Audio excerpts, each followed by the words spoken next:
Running a business means checking a lot of boxes. Let's see. Payroll? Check. Inventory? Check. Insurance? Good thing Simply Business makes getting small business insurance fast and easy. Check insurance off your list at simplybusiness.com. Thanks for selling your car to Carvana. Here's your check. Whoa, when did I get here? What do you mean? I swear it was just moments ago that I accepted a great offer from Carvana online. I must have time traveled to the future. It was just moments ago. We do same-day pickup. Here's your check for that great offer. It is the future. It's the present and just the convenience of Carvana. Sorry to blow your mind.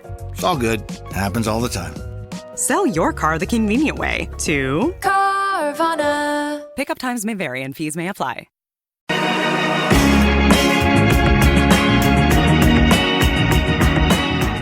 Welcome to the Trish and Sarah Wrestling Podcast. I'm Sarah. I'm Trish. And this is our podcast.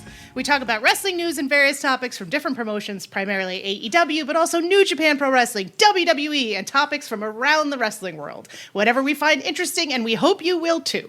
We are a proud member of the Social Suplex Podcast Network, and you can find our content on our podcast feed, the Social Suplex Podcast feed, as well as on Twitter, Blue Sky, and YouTube. Please feel free to like, subscribe, and rate our podcast. We also have a store at Chopped Tees, so if you would like to support us, please take a look at chopped-tees.com/Social Suplex Network. And we're also happy to announce the Social Suplex newsletter, which is published every 2 weeks and is available at socialsuplex.com and contains massive amounts of news, features. Trish wrote a fantastic feature this week that was fantastic and also a little depressing about Brock Lesnar's return to the WWE. We highly recommend it. Please check it out.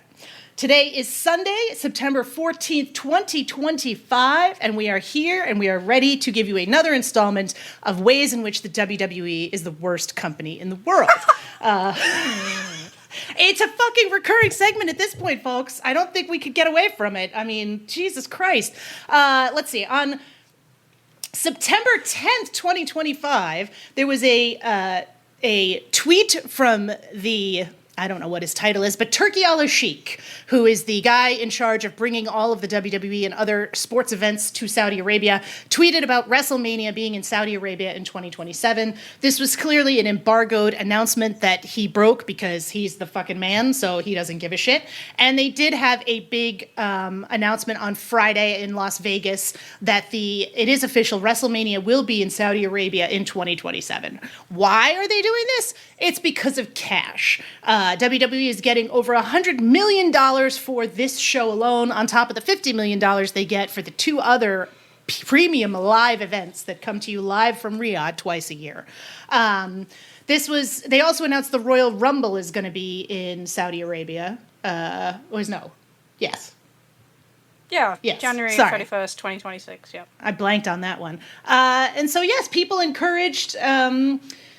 folks to go. So if you're looking for a fun trip in 2027, you can take a ride out to WrestleMania. And women probably shouldn't do this, but I suspect that won't make a difference to the WWE audience at this point.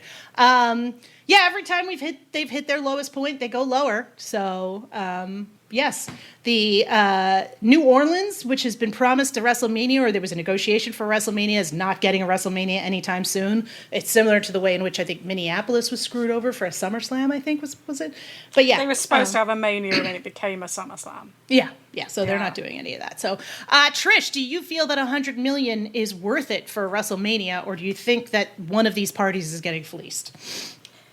It's going to be over 100 million, so that's probably like the baseline. They think it's going to be over 100 million depending what talent they get. Look, at the end of the day, this is how they think. You know, Brandon Thurston has that great chart where it shows every WrestleMania adjusted for inflation since 1985 is worth $400 million. And every single one combined. Yeah, every single one combined, so from 1985 through 2025. Whereas just from 2018, the Saudi money they've acquired so far has been $650 million. So if you are in the business of everything is about how much money you can make and how much profit you can make, then you are not going to turn down this sort of money. What I thought was quite interesting is that they tried to give them a super WrestleMania and then hold another one in the US in the same year, and they said no, we want the actual WrestleMania, or don't fucking bother. So it shows that they're even wising up to the kind of that sort of trick. So they wanted the actual show, and it's not surprising, when you consider it, that although that they have potentially, one to make up in New Orleans, they were in negotiations with Nashville, none of them are going to be able to compete. We're talking WrestleMania's getting $5 to $7 million site fees. $7 million what they got from New Jersey for SummerSlam this year, and all of a sudden you can't compare that to $100 million. Nope. But that $100 million upwards means that you are moving your marquee US show to Saudi Arabia and everything that comes with that. And I thought what was really interesting was seeing the reaction of WWE fans at the AAA WWE Worlds Collide pay-per-view. Worlds Collide pay-per-view saying you sold out. And I tried to think about, why would you just say that now? Because they've been in business since 2018 with Saudi Arabia. They've run shows there. We've got the Royal Rumble there in 2026. The date's now confirmed, but that announcement's kind of been made a while back. No one really had the same reaction to that, and obviously that's your second biggest event that WWE run each year. But no one had that reaction to that, but it was, why are you having this reaction to WrestleMania? And the part that they're shouting you sold out at a AAA show, it's not lost that they paid on me. tickets for. Yeah, it's not lost on me for whatever's going on with that brand, because after watching that and Triple Mania, it's kind of, not thrilled. But it's like, why is it that it's WrestleMania now? Is this something you consider it something that's part of kind of North American culture, and you feel like it's being taken away from you? Is it because it's in Saudi Arabia itself? And, obviously there's still plenty of connotations around that. Or is it just because it's perceived that it's going there just for the money? Because at the end of the day, all the other ones are going to other cities because of the money, right? Right. It's just this is an exorbitant amount of money, and then you're combining with it the fact that it is for propaganda purposes. Right. So what do you think? Why do you think they're so upset that this is going to Saudi now? I don't know. I struggle sometimes to put myself in the mindset of WWE fans, because like you said, this has been an issue for years. Mm-hmm. Is it one thing when it's like a shitty mid-range pay-per-view that nobody really cares about, that they can watch in the middle of the morning and it's not a big deal, but for some reason Mania is considered something bigger? I don't quite get it. And I don't know, especially given the strength of these pay-per-views and the fact that, the discussions that apparently that got leaked to Dave Meltzer about who they want to have in these shows, who they want to have in this WrestleMania in terms of ancient stars from eons ago, doesn't fill you with a particular level of optimism that this is going to be a good show from a wrestling standpoint. But the WWE fans don't seem to care that much for actual wrestling. So I don't know. You'd think anybody going to a AAA WWE show would be the last people to chant "you sold out," but it was all over the YouTube mentions when they had the live event on YouTube. The Twitter, the comments there were crazy too. And there's two things that are kind of happening with it. So first of all, I think that part of it is if you are someone who regularly travels to these shows, and there are lots and lots of people who travel every single year, then you're kind of breaking that relationship. You're breaking that kind of, this is what I do with that. And it's not being broken because, the person wants to break it. It's being broken because the company is taking it to somewhere else, and to somewhere that, is difficult to travel to, depending on your background or your religion or your race or even, your sexual orientation. Right. So it's that's difficulty. But then also it's a case of I do think it's a case of them looking at it and going, this is American in a way. And I know it's been in Canada. That's before anyone shows somewhere. But this is an American show. And for WWE, their idea is, right, so we'll make another show feel that big, but it's not WrestleMania, that's your marquee show. Right. And we're going to see how it does in a couple of weeks when it goes on sale to 24th. 24th, they go on sale for Las Vegas to stay in the same year. Will you get the same amount of people going into that show in the same location? Is traveling to different cities part of the kind of deal to it? Is this a representation of globalization of this brand now? And the fact that they will go wherever the money takes them, sort of thing. And is that an adjustment period that people have to get used to? And is this combined with the fact that there are more kind of concerns or maybe just blatant kind of complaints from WWE fans around the booking, around value for money? I think the fans in France at Clash in Paris were chanting "We have no more money," I can't blame them for. Yeah. But also, we've got this situation now where everyone also wants to blame TKO. So this would be something that Vince McMahon would have done, right? He's the one that established the Saudi relationship. He's the one that's established TKO's relationship with Saudi Arabia. He's the same with this boxing thing. All the connections were made through Turkey into Vince McMahon. Right. So this would have happened regardless. They were always going there for WrestleMania eventually. It was just always a matter of time. Now it's a case of we can blame TKO for this because TKO needs to make maximum profits for shareholders. And it probably wasn't helped when Mark Shapiro comes out and he makes comments that basically try to it's almost babyface Vince McMahon. Yeah, that was really weird. Vince McMahon. So Mark Shapiro did a recent media appearance where he talked for like a half an hour, and one of the things they talked about was trying to get rights fees for Raw and SmackDown.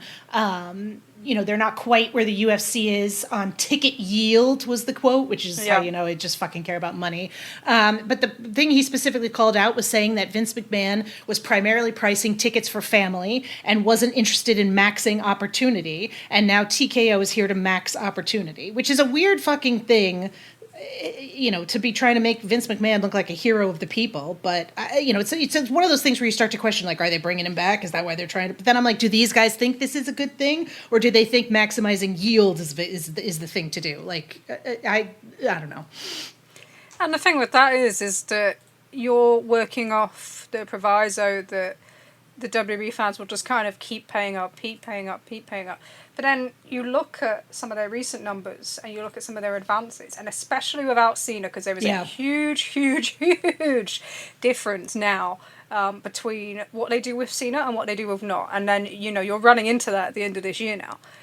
You're coming like it towards like a truck. And how are you going to keep that momentum going? So you've basically got your big events for that. So if you have something like WrestleMania and Royal Rumble in Saudi Arabia, the idea is that should therefore encourage people in the US who aren't going to go to these shows to go to the alternative shows, right? So you treat SummerSlam as like WrestleMania, or, if I'm not going to be able to go to the Rumble, then maybe I'll go to, I don't know, Survivor Series or whatever, or WrestlePalooza if they try and turn that...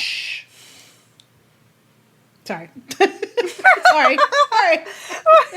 They always name these things stupid things. All these shows are named dumb. Elimination Chamber.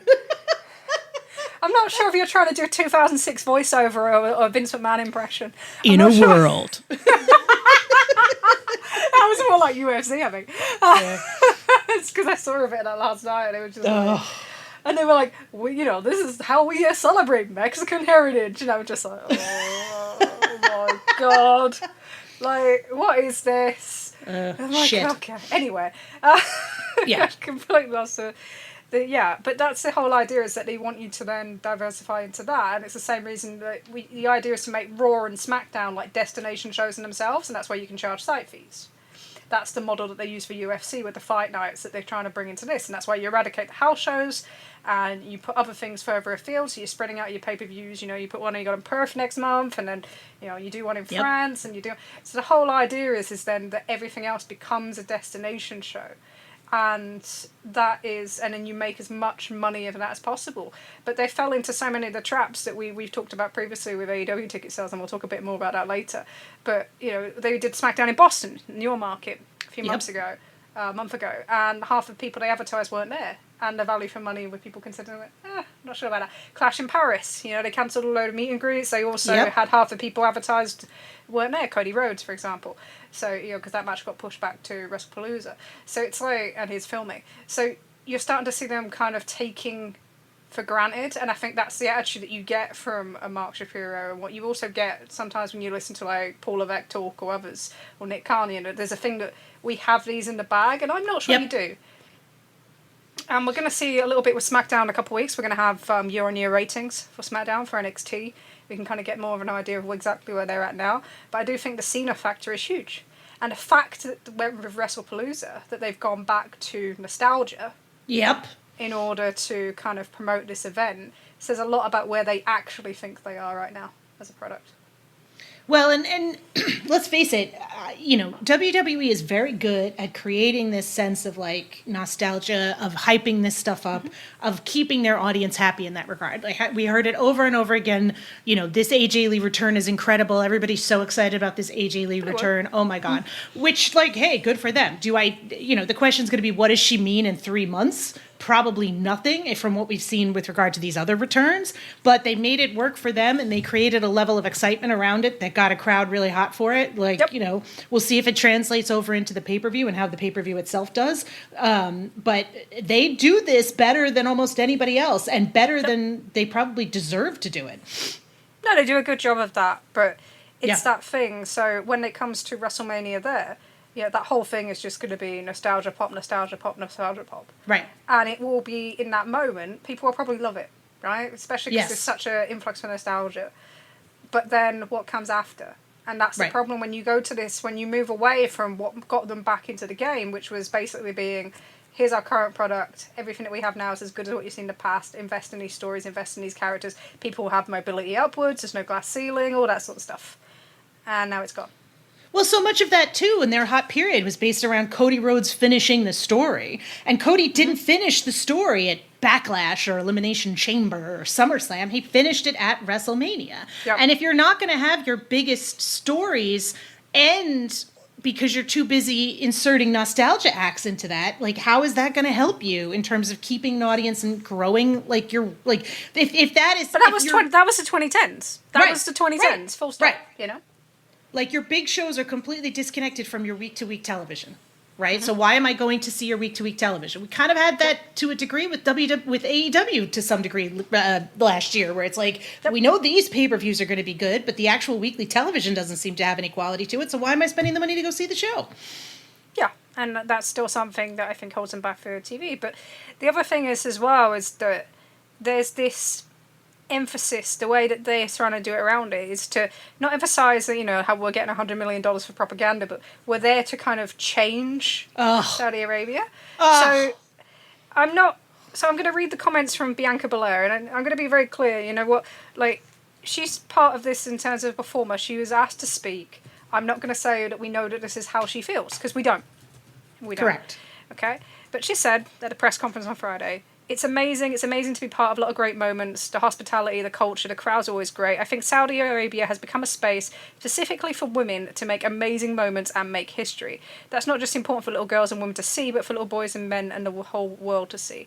And every time we go to Saudi Arabia, I see it evolve more and more, whether that's inside the ring with more women on the show or outside the ring, we're seeing women on billboards and posters. And that became even more apparent to me last time I was in Saudi Arabia. We had an all-women's battle royal, and when we came out, every single woman that came out, the crowd had a chant for them. And when we went backstage, we had a special moment with Talia because she was part of the very first women's match in Saudi Arabia. It's been very special to see where it started and what it's evolved into, and it's been an honour to be part of that progress and that change. And now having WrestleMania in Saudi Arabia, it shows that WWE it transcends globally, and it continues to make history, and as a woman, it's very special to be part of this. Wow, they get to be on billboards. That's incredible. That's progress, being on a billboard in 2025. It's one of those things, right? You can look at it from a performer's perspective and they're thinking, actually, we're doing something and we're being groundbreaking because we're doing this in Saudi Arabia. But what you've got to understand is, and, who knows if she does understand it or not, because we don't know. This is definitely something, it was like a Fed comment. I think she was the only person to speak outside of your Paul Levesque and that sort of thing, in terms of the wrestlers that were there. And it's very much a case of, you say what you have to say. But the key is like, these things that you think are groundbreaking are there to promote the treatment of women has changed in this country. It's not groundbreaking. It's something that's being done for that specific reason. The idea of having women on the shows is to show that Saudi Arabia has moved forwards, whether it has or not, in the way it actually treats its citizens. Right. Right? It's not there. And it's the same with when they did like the bikini photo shots and that sort of thing. On that private beach, Yeah, exactly, right? You're not seeing... This is like... I have... I love watching like Michael Palin stuff, and he did like the one where he goes to North Korea and he goes on the tour. Yep. And it's like, you are being shown what they want to show you, right? You're not seeing what's happening in this country. So it's like one of those things where saying, oh, you know, people, they chant for us and that sort of thing, that's great, but that's not change. This is just an arm of a wing of propaganda. You are literally just doing propaganda. What you're seeing as change is no more than, you know, a way for them to publicise their message to the world that we're different, we've changed, while we continue to have, you know, human rights abuses in our country, while we continue to have, you know, journalists in a prison wing for criticising Saudi Arabia. Like, that's the whole point. You are just feeding into it. Yeah, the idea that this country is, you know, being there is helping is change. Do you know what it reminds me of? And I'm not comparing in terms of what was going on there and that. But are you going to say South Africa and the 80s and the boycott? Yeah, I was literally thinking the same freaking thing. It reminds me of musicians' justification for going to South Africa Queen. in the 1980s. Thank you. Yep. Thank you. You know, this is the kind of stuff where if you're not familiar with this, please look it up. There was a boycott of South Africa and musicians choosing not to play there until apartheid was ended, and musicians who did play there would say things very similar, right? You'd get some very similar excuses about how, you know, we're helping create change, and it's like, dude, come on, right? Like, listen, it's not just Bianca Belair. Triple H was very happy last week to go out onto Pat McAfee and talk about how, you know, having more women and more change in Saudi Arabia. Yeah, it's a company line. It's a company line. Right. You can't do this stuff all at once. You have to do it over time. You have to be part of the change to initiate it. Like, would you be part of the change if they weren't paying you hundreds of $millions a year? I don't think you would be. I really don't think you would be. So, like, that's the part where it just rings incredibly hollow. And the fact that they decide that they want to try and paper over this and try and say, no, it's not about the money. We're really doing something good for the people of Saudi Arabia, right? Do you think just anybody gets to go to this show? That if I'm just a random woman who's a big wrestling fan in Saudi Arabia, that I'm allowed to buy a ticket and go? Fuck no. So, like, how is this? I don't know. It's gross. And it's the same, look, they're doing it with the push, like, you should go, the tourist thing. And that's exactly the same thing. That's no different to what we saw with the World Cup in Qatar. It's no different to, you know, you'll see plenty of advertisement campaigns anytime they hold a big event in Saudi Arabia. Same with the Grand Prix.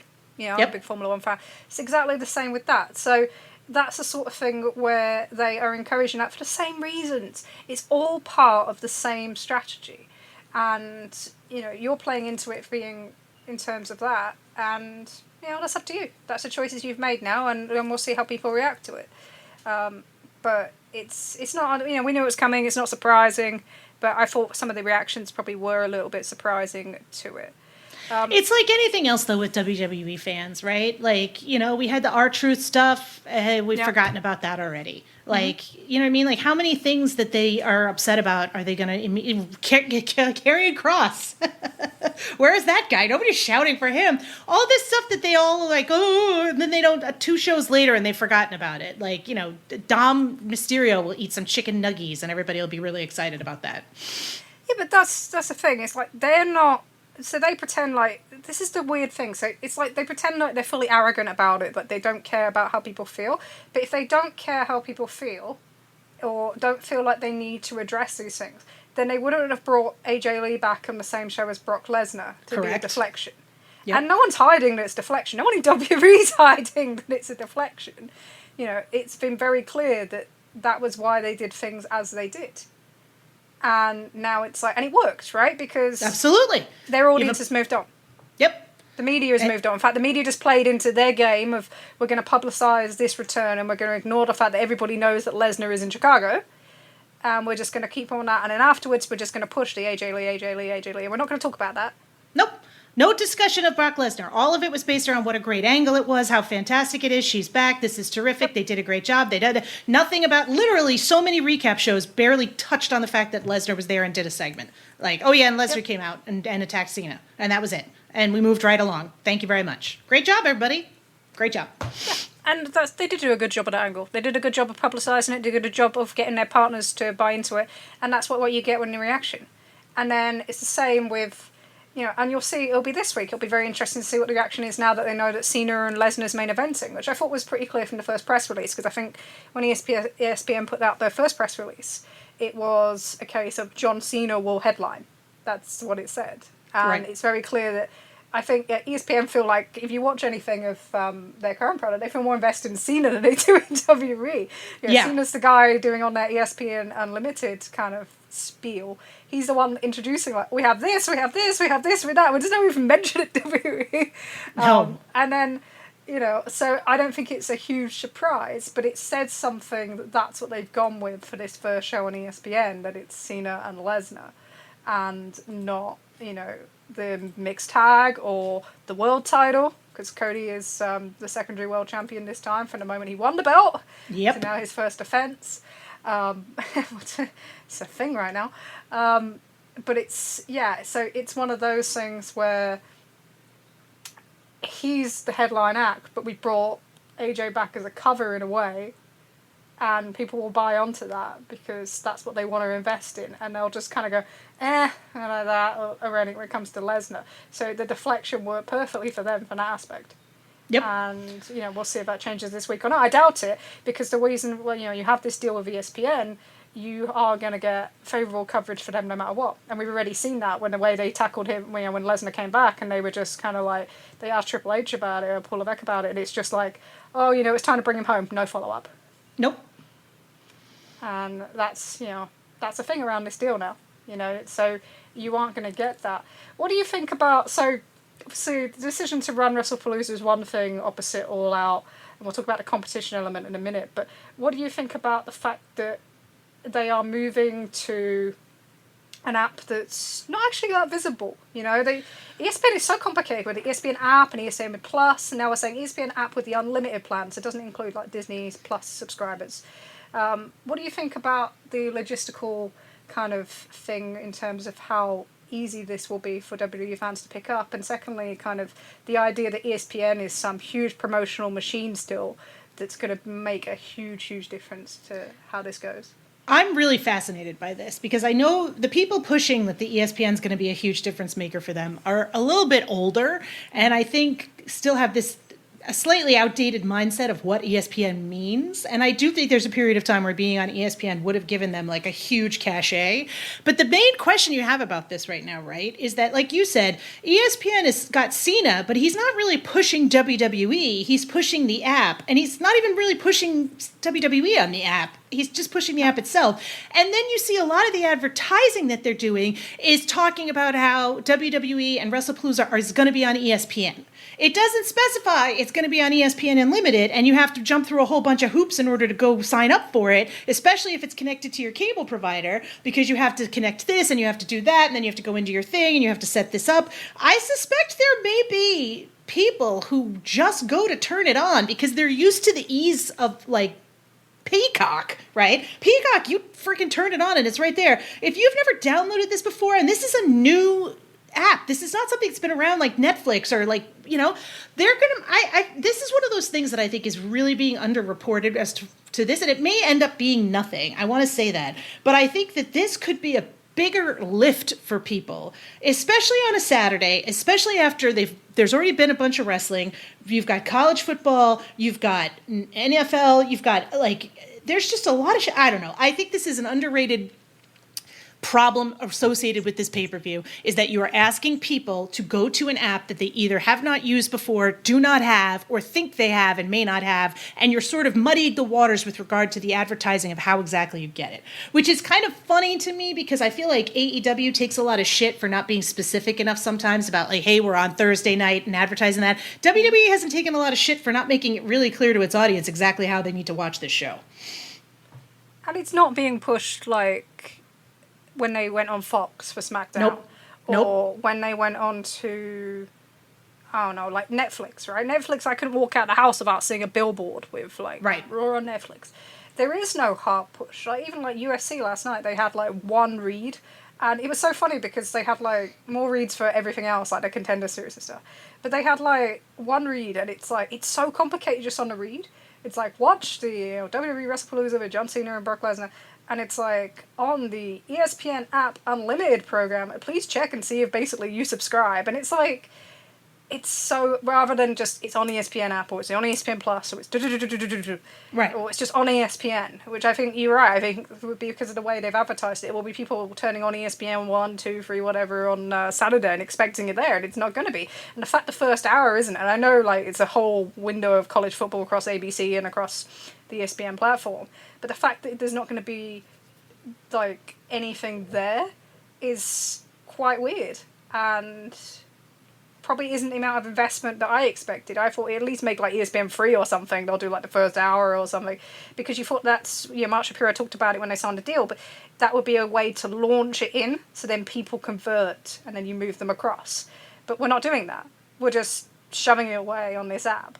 And they were running a load of programming on ESPN News overnight and ESPN 3. It doesn't mean shit. Like, yeah, that whole thing, back to back to back at 2 a.m. is nothing, right? And let's not kid ourselves to think that this is some, like, people keep talking about how ESPN is going to give them an incredible promotional push. And maybe they will, but we haven't seen any evidence of that happening yet. And it's a week away. Like, so where is it?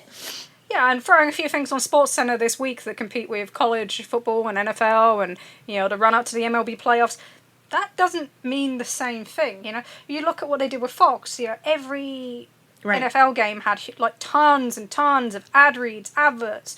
We've seen plenty of people talk about college football having practically nothing. ESPN's Red Zone, I haven't obviously watched tonight's at the current, but last week there was like nothing, not even a mention of them. So it's like, all these things, that's where you expect to see it. And if you're not getting that promotion across, it needs to be across like everything ESPN for weeks to kind of give it that head front. But you're not seeing that. It's not happening. So it's just being treated as just another thing on our networks. And that's not really what you want when you're asking people to sign up to a new app potentially, or to find out. I mean, I was doing it this afternoon, right? I'm trying to watch one thing on, we have Sky here. Yep. I watch the Sky app through my cable provider, because I have a different provider, and it's like jumping through fucking hoops to make this thing work. And I'm not paying anything extra, Right, so, right. And but it was driving me up the wall. It took us like an hour to get this thing to work because they've changed their method. And, this is a clunky system. You've done lots of different things. You might think you're entitled to it, you're not. You might be on a cable provider that doesn't have that login. So it needs to be kind of one of those things. It's weird because they're normally really good at drilling things into people's heads. Yes, they are. And they're not doing it here. No. For whatever reason. And, for their core fan base, maybe it is enough that it's Lesnar and Cena and AJ Lee's back, and there's a Cody Rhodes title defense, and there's Io Sky and Stephanie McCur, perhaps. God knows what's going on there. But maybe, they'll be hoping that's enough. And having these kind of, the idea is that you serve different parts of the fan base, right? So if you are in that core base that, is going to be thrilled about the AJ Lee return, and then there's another part of the base which maybe you're looking into like the UFC fans and that sort of thing for Brock Lesnar coming back, and then obviously it's one of Cena's last pay-per-views. So you're trying to play to like different things, and I think that's how they've adjusted this card and built that card. But it's not their normal level of kind of pushing it when it's such a different platform. And, it's not to say people are dumb, because that's how it sounds like. I'm like, oh, you can't figure out how to do this. But, and I know, like, sometimes if it takes an effort to sort something out, you just won't do it. Like, you just be like, all right, I'll do something else. I've had enough. Like, how invested are you in this if you can't get to it? And, maybe you are that invested, and maybe there are fans that are, like, really going to go nuts for it and are going to be like, yes, I'm going to, 2 days beforehand, I'm going to make sure I have the app, I'm going to make sure it works, I'm going to check all this stuff out. But, if you're that excited about AJ Lee, like, you saw her already. Are you that excited about a match? Like, I don't know. Like, maybe, but if you miss it, like, is because you can't figure out the app, or because it's just too complicated, or because you realize that you don't have it connected to your cable provider and it is going to cost you $30, like, or maybe you just Surfshark it and enjoy your no ads, not watching it like the Stone Age, just like Stephanie McMahon. I don't know, maybe you do that. It's incredible. It's fucking incredible. But yeah, I know. And Ron Burgundy will just say anything as long as you put it on the teleprompter. It was great because she her face plays along, and it's almost like her eyes realise, but the rest of her face doesn't, and it's like, Go fuck yourself, San Diego. Sorry. but yeah, it's one of those. So it'll be very interesting to see how that goes. And obviously they've gone in with the arrogance of not only can we survive here, but we can do damage to AEW by running on the 20th as well. And ESPN have gone along with that. You know, we've seen that as well. They're taking off the AEW stuff out of their website. There's no AEW section anymore. So they're more than happy to play along with these games for now. Will they continue to be happy is another question, because you look at Peacock, you know, and NBC and USA, and that's an interesting relationship to focus on. The fact that, you know, John Cena's last 3 appearances now will now be on Raw. He had his last appearance on SmackDown last week, and then his last show, you know, Saturday Night's Main Event, which will now be in Washington DC. Let's all Not wait Boston. Not Boston. They wouldn't pay up. No, well. But the thing about that is, you know, so they wanted it head-to-head with World's End, and now it's not. It's going to run on the 13th, because for Peacock, and it makes perfect sense to me, it's like, why would you have it head-to-head when they already have an NFL game exclusive to Peacock that night? So if you're trying to get different, you know, demos and that to sign up to your service, you're not going to put 2 things at the same time. You want to stagger it. That's how you prevent churn, right? So that just it makes perfect sense why they did that, but it's very interesting that after the Goldberg thing that they just went, yeah, we're not doing that again, and it's not going on NBC, and we're, you know, that part of that contract, it's gone now. Yeah. And everyone's pretending, oh, they just want to get subscribers. It's like, they've cancelled Saturday Night Main Event for NBC. That's the headline. The headline. It's cancelled. The headline is not, we've moved it to Peacock because we're trying to save. No. If this was hugely successful, it'd be on fucking NBC. Right.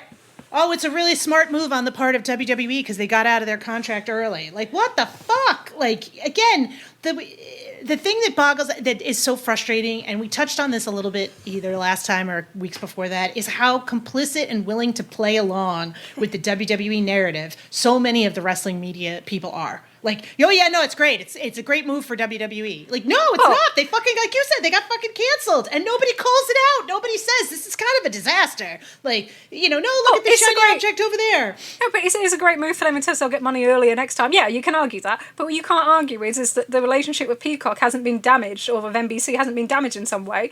And I think it's very interesting that, like, okay, we're shoving this on Peacock for the last one, and it's not going on NBC, which says quite a lot. And then also in reverse, now like WWE are like, oh, his last appearances after being on SmackDown for months are going to be on Raw. Right. You know, it's like... The relationship's great, though. Yeah, relationship's great. And you just look at it and go, USA, like, with SmackDown as well, and, you know, the way that that's kind of been for the last few months, and then, okay, they did a return there, but we'll see what they do. I think that's one to keep an eye on, but, yeah, it's kind of funny how we've just completely ignored the fact they got fucking cancelled. It got cancelled. It's another relationship where, you know, you start to see things and think, okay. And they've been very lucky, you know, they've kind of fallen upwards so many times now because they've benefited, in the same way the USC deal with Paramount, they benefited from the fact that there are very few rights on the market right now. Correct. And people feel like they need them. And I think Paramount's an interesting one. Obviously, there's a talk of them purchasing WBD a whole for cash, but it's a case of wait and see, I think. I think, you know, we know that we're in this turbulent situation when it comes to media conglomerations and mergers and all sorts of things, but until it happens, there's no point. There's no point kind of doing what could happen here, what could happen here. A million things could fucking happen, right? But we don't know. So you've got to calm down with that a little bit. Nobody's ever going to calm down with that. They're always going to be like, oh no, the sky is falling. But what is shown by this, and in terms of, you know, not just the way WWE are targeting AEW as well. So traditionally, most of the targeting prior to this kind of last year has been around live events, right? So we've seen them go in and run markets very shortly after or before WWE, before AEW dates. We've got some of that coming up, right? They've booked Boston on the week before the AEW show there. Went on sale the same week. And they've booked Madison Square Garden, I think the 17th, which is just before Full Gear, week off Full Gear in Newark. So they're still using their calendar to kind of disrupt them from an attendance perspective. But now it's very much targeted. You know, they've gone, it's the pay-per-views, right? We're probably going to get TV targeting with TNA. Everyone's expecting a TNA deal that will run probably Wednesdays, potentially. But for the moment, they're targeting the pay-per-views. And that's because I think there's twofold. So pay-per-view is AEW's most successful part of their business in terms of loyalty and that sort of thing. And AEW are trying to use their pay-per-view audience to convert into Max subscribers, right? Yes. Because I think for the first time, possibly, and this is something where I think we have to change our mentality. So our mentality has always been that in terms of wrestling, right? People watch it on TV, and then the most important thing is to convert the people that watch it on TV to go into the shows. That's the traditional thing, right? That's why everyone looks at TNA and says, like, they didn't succeed because they could never do that. They can never convert them into pay-per-view buyers. They can never convert them into live audience. We now live in a world where the value, the biggest value, is not the live ticket audience, right? So you look at like AEW's strategy as of late. So you run the small buildings, right? And you leave the prices up at like $58 get-in price, like they did in Cincinnati. And the answer comes back is like, well, we're not in competition with WWE in that town because Dave got an answer on this. And then also, like, we keep that price to get in because we don't need to lower it. So it's not as important to get people through the door as in we run 2 nights there, we reduce our production costs because the money comes from television. So you have more value in a way as a fan now if you are to subscribe to a Max or you are to subscribe to ESPN Plus, ESPN app Unlimited, than you do sometimes going through the door. That's the nature of this now. For the first time, you know, that's where it has shifted. It's not just the money that shifted in terms of being TV money being the most predominant in the West, but also the fact that you are more valuable to them as like a direct subscriber to Max, you know, coming off from buying the pay-per-views than you may be going through the door. It's the same with WWE. You are more valuable to them on, you know, WWE Unlimited than you are going to your local show, because the value in your local show or the value to any shows now is site fees, right? Right. So it's changed. It's flipped. So we look at this and we think, you know, what's the most valuable thing and how do they convert this? But that's not how they're looking at it anymore. They're not thinking about, oh, we need to convert all these people into come into our TV taping. They're trying to think about what's the most cost manageable way to manage a TV taping, and then how do we drive up that revenue? And that's what WWE are targeting. They're not targeting a live event this time, right? And All Out's going to draw well in Toronto. You know, it'll be over 11,000, probably 12. I think the current setup is, the stage is slightly further forward than the last time, so I'm not sure they can hit the 39 of last time, but it's like, they're not targeting that. They're targeting the pay-per-view buys because that can be then conversion into Max, and that's what's going to potentially get them their next deal. And we know that they can see something in there because they're running adverts during Max programming of AEW. So they know something about those numbers. And they're not the only ones, you know. I know, so our Discord was talking this week about the fact that how many high kind of end ads are being featured during AEW programming on Max. Yes. So we are seeing something of that. So that's where the value is, and that's where they're targeting it now. It's not just a news story. It's not just kind of, oh, we want to, you know, flood the headlines, because yes, they want all that, but the idea is to devalue AEW to WBD in this transition and targeting like their first time on, you know, HBO Max. Here's a question that I've got for you, right? So Okay. I think it's a question to be asked of, did WWE know that this was when they were going on HBO Max when they, you know, announced this thing of ESPN? I think they did. Yeah. But how long do you think AEW have known that this is going to be the show that is going on to? This is a loaded question. Yeah, it is. Because, I mean, Jesus Christ. If they've known for a while, that's kind of an indictment. And if they haven't known for a while, that makes a little bit more sense, right? Like, you know, because let's be realistic about the build to the show has been not that great, Bob. And the actual matches on the show have been not that great, Bob. So I think there is, you know, you'd like to think that they knew for a while that it was likely that this was going to be it, because I suspect that HBO has been, or Discovery Max, HBO, Warner Brothers, whatever, Zaslav et al., okay, have been fucking around with the technology to do some kind of pay-per-view on Max for like the last year plus.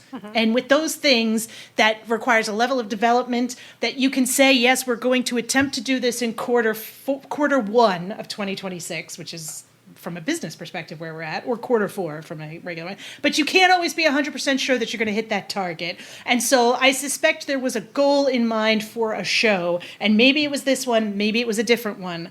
But regardless, they knew it was coming and that it would likely be around this time, I suspect. But it doesn't help with the shitty whatever, which we'll get into later. But so the big question on this is, so regardless of whether they knew or not, they've made a decision to move this show to the afternoon. Yes. And that comes off the back of, All In doing 180 to 185, and Forbidden Door doing 122 to 130, both up on the previous year on Dave's estimates. First time that's happened since back-to-back shows on Dave's estimates since last spring. And if they do 3 with this one, it'll be the first time they've done 3 up in a row since 2022 spring. So there's an idea, obviously, that you're using the buys from everywhere else to kind of supplement it, which is an interesting thing to be doing when, it's your first one on HBO Max, because surely the American views are you kind of the ones you wanting to emphasize. But it's a question of, do you think they should have moved? Being in light of, as Brian Alvarez said on Wall, that, people in WWE is like, this is going to keep happening. They're going to try and fill out days, they're going to continue, and now they think they can screw with him because, what's the quote? They're going to screw with him because now they know this guy's going to blink, he's going to move his show. So do you think it's the right decision to move to the afternoon? So let me put it this way, right? I think that some of this competition and some of the language around this decision being like, we can't let them win, they can't, is kind of like, at the end of the day, this is a fucking business, right? Mm-hmm. It's a business for Warner Brothers Discovery, and it's a business for Tony Khan. It's about making money and servicing the client and keeping the client happy. So, if All In and Forbidden Door had not been as successful as they were numbers-wise, and they had made the decision to move it to the afternoon, then I would think it's a stupid decision. But I don't think it's based entirely around just avoiding WWE. I think there's probably some looks at, we would like this to be successful from an HBO Max standpoint. We're going to run the risk of going up against this WWE show. We've shown that when we are in direct competition with WWE, there's a benefit to going first. We've seen that play out multiple times, both when WWE has gone first and when AEW has gone first. We think there's a benefit to us here to move the time. And also doing that knowing, and let's be realistic here, the odds of WWE allowing WWE to move the start time on a fucking Saturday afternoon when they have that much fucking football going on is probably slim to non-existent, right? Could they have moved? It's difficult. UFC like to have shows at certain times, and right. So it would be very unusual to be able to do that, yeah. Right.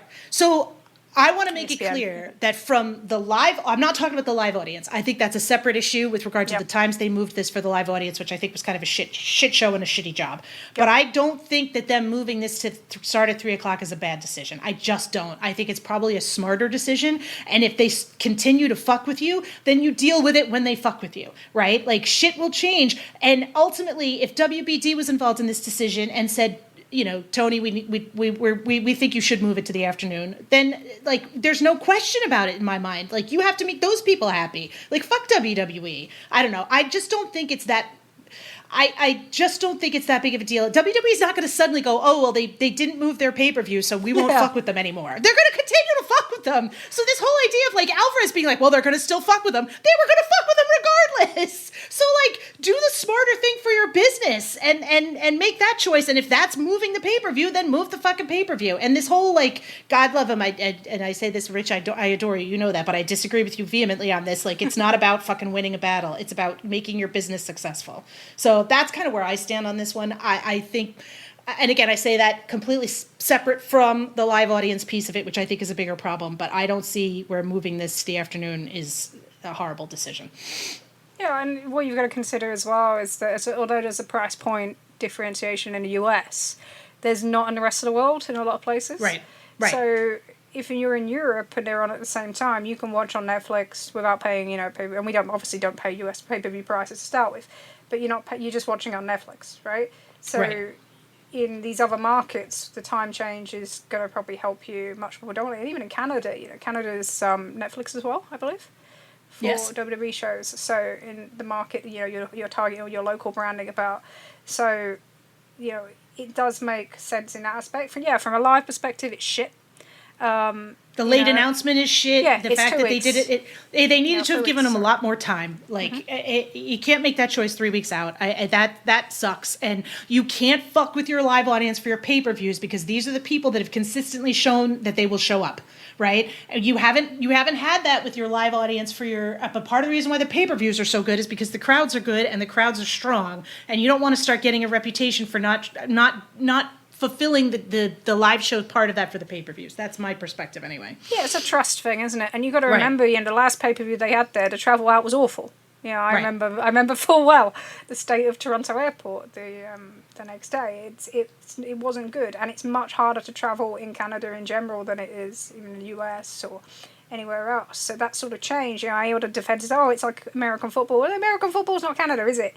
No. The way things work there, and it's like, you're causing kind of huge disruption to that live base. And one of the things that I always think about when it comes to any discussion of AEW ticket sales is a lot of it comes down to how you felt about the first time you attended, right? Or the previous time you attended.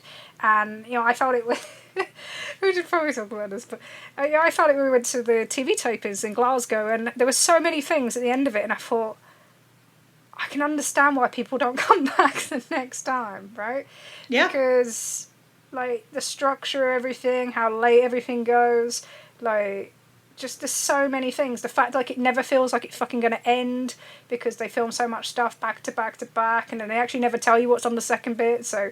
Nope. It was in one bit, actually. So, our friend Mark, kayfabe name... So he comes and watches Collision with me, and it was great actually. It was that was really cool. But we get to one point, right, and this show has been going on for hours, and we'll talk about this show in a minute because this is probably the big red flashing light for this cycle was that show just before Forbidden Door, right? Yep. And you get to the point where you're halfway through Collision, and you're like, this thing is just nothing's happening. It's multi-man match, and it's just should we go? And we're literally going, shall we go? And then Takeshita walks out, maybe we should. And he's like, but you could advertise it, and then that show right. If you remember a summary of what would piss you off, right? That show finishes at 11:15, right? Yep. And it's after all the last trains and that sort of thing. So half the crowd's gone. It's been going on since 7 o'clock, right? And then it's they don't advertise what's in the last few matches. So, you wouldn't have known Takeshita and Ishii is going to be on there, and you wouldn't know the Bucks are going to wrestle. And then Swerve Strickland walks out at 11:15, and it's half the arena's gone because this show's run so fucking long. No one knew he was going to be there. And I'm we were just laughing deliriously because this is so fucking stupid.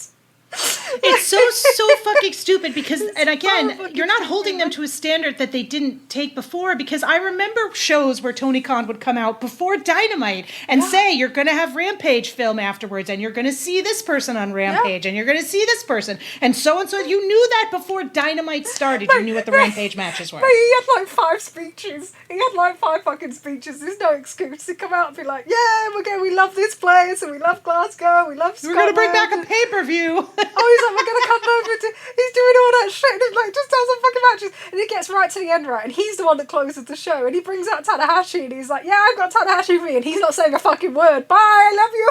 And it's what the fuck is going on? It's it's 11:30. Shut the fuck up. Everyone's missed their last trains. Oh, God. Anyway, it's just it was so fucking funny, mate. It's so annoying.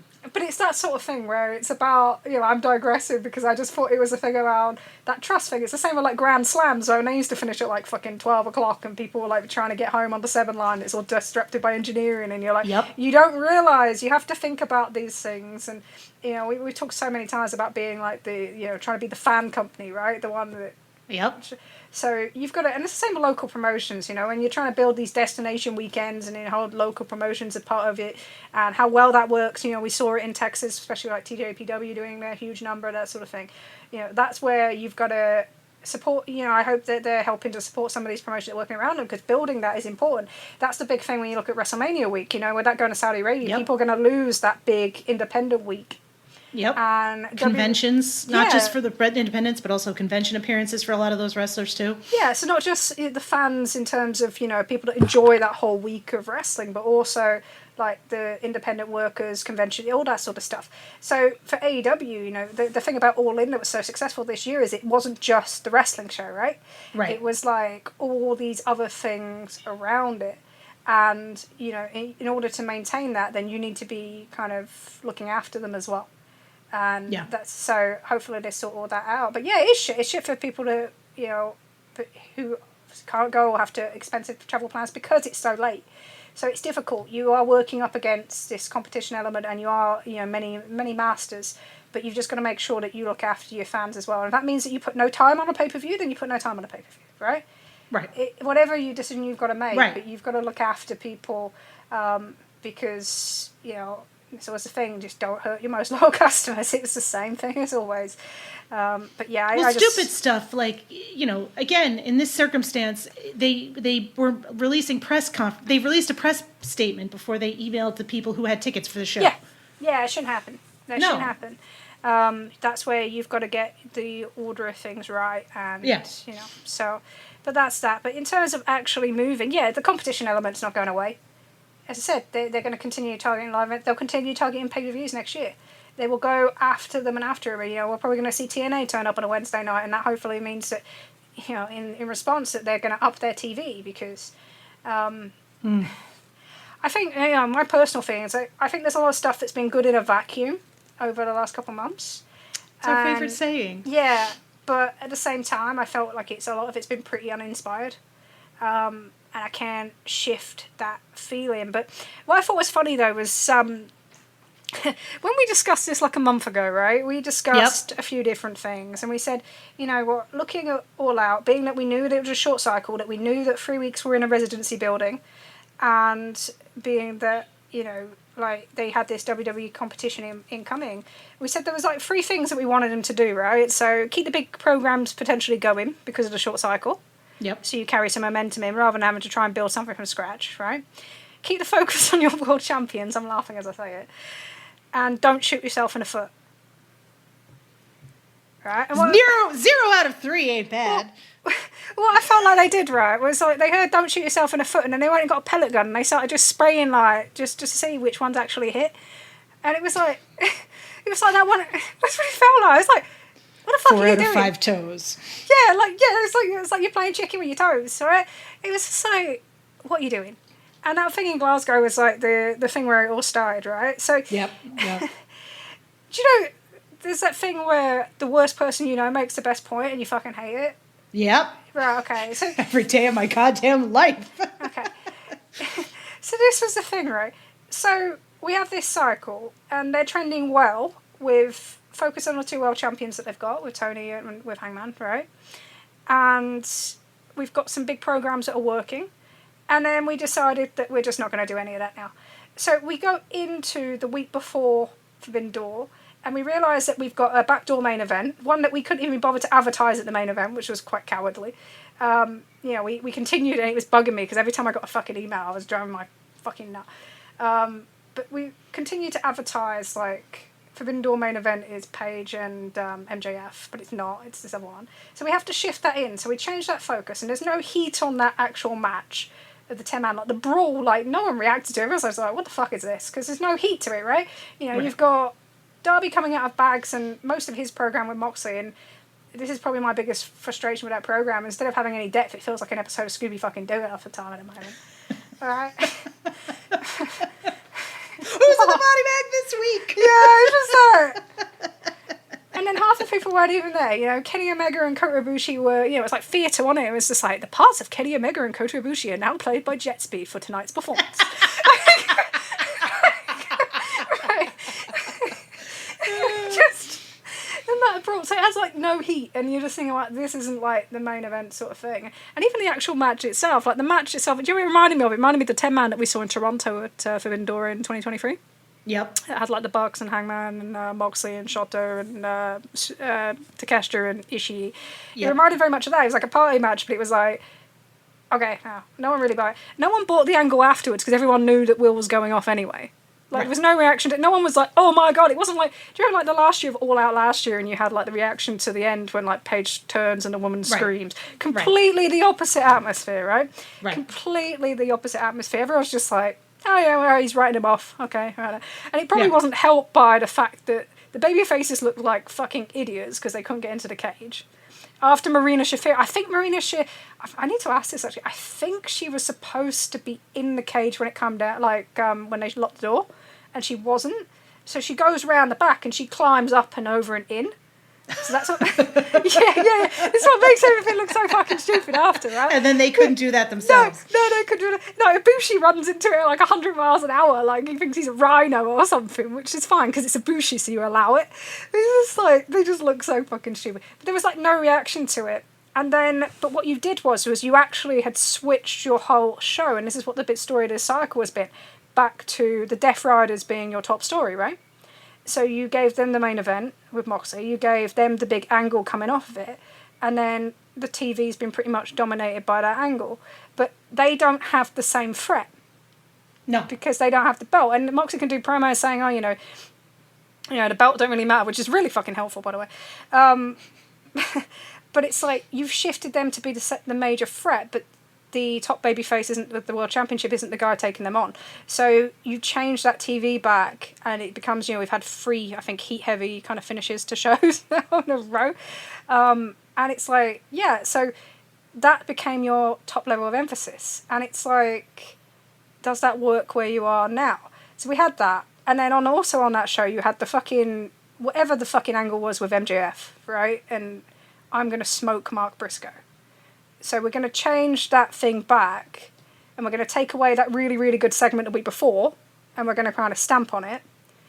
And then Mark Briscoe is going to get way back in a tables match with Tax, and my worry is that just going to be a traditional tables match? They're just going to put someone through a table, and that's going to be the finish, so MJF doesn't get pinned?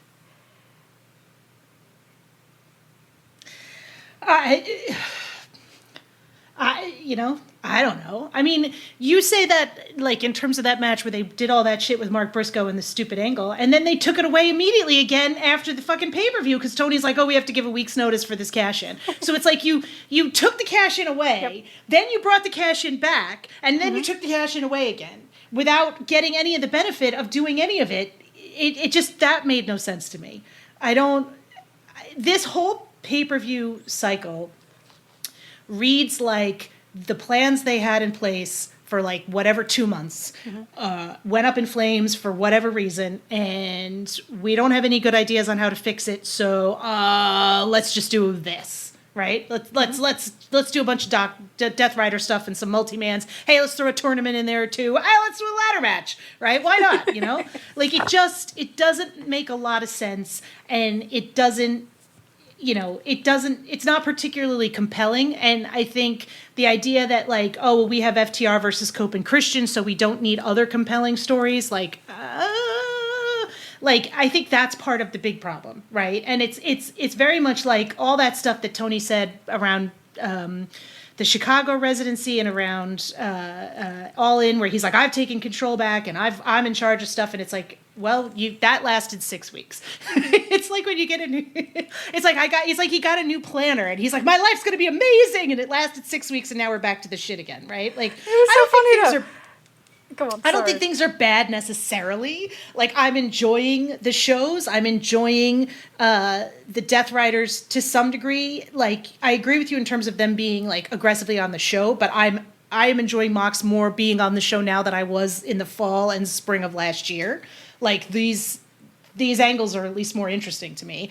That said, I think they need some more stuff. Like, to me, the bigger issue, even more than what Hangman's up to, is Tony Storm. Yeah. Like, this is now 2 pay-per-views with, like, non-existent challengers, and, like, what are we doing here? Like, this is the one for me where I'm like, they need more for her. She should not be stuck. She is doing an incredible job just because she's got so much fucking charisma, uniqueness, nerve, and talent that she is just absolutely destroying everything. But like, she deserves better than what she's getting. And I don't know. I'm willing to give them this pay-per-view cycle. Okay, because I'm like, fine, get out of whatever mess it is. And I will say that as someone who didn't think the build to Forbidden Door was very good, I enjoyed that pay-per-view a lot. I had a great time watching that pay-per-view. But so I'm like, hey, this could be a lot of fun. I could really enjoy this. But like, we got to get back to brass tacks when this fucking build is over. We got to show some serious shit for Full Gear. We've got to start making TV important again, and we got to get out of the fucking 2300 arena.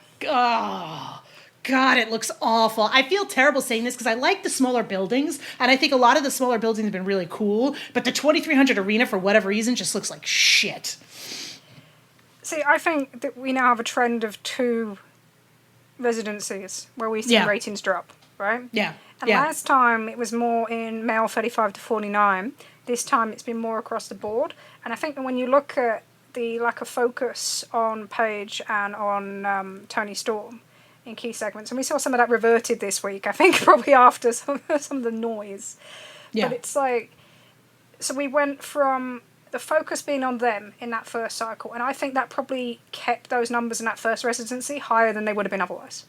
I don't disagree. But especially when I look through the quarters and everything like that, I think you can see a difference. Whereas this time, people have just been like, no.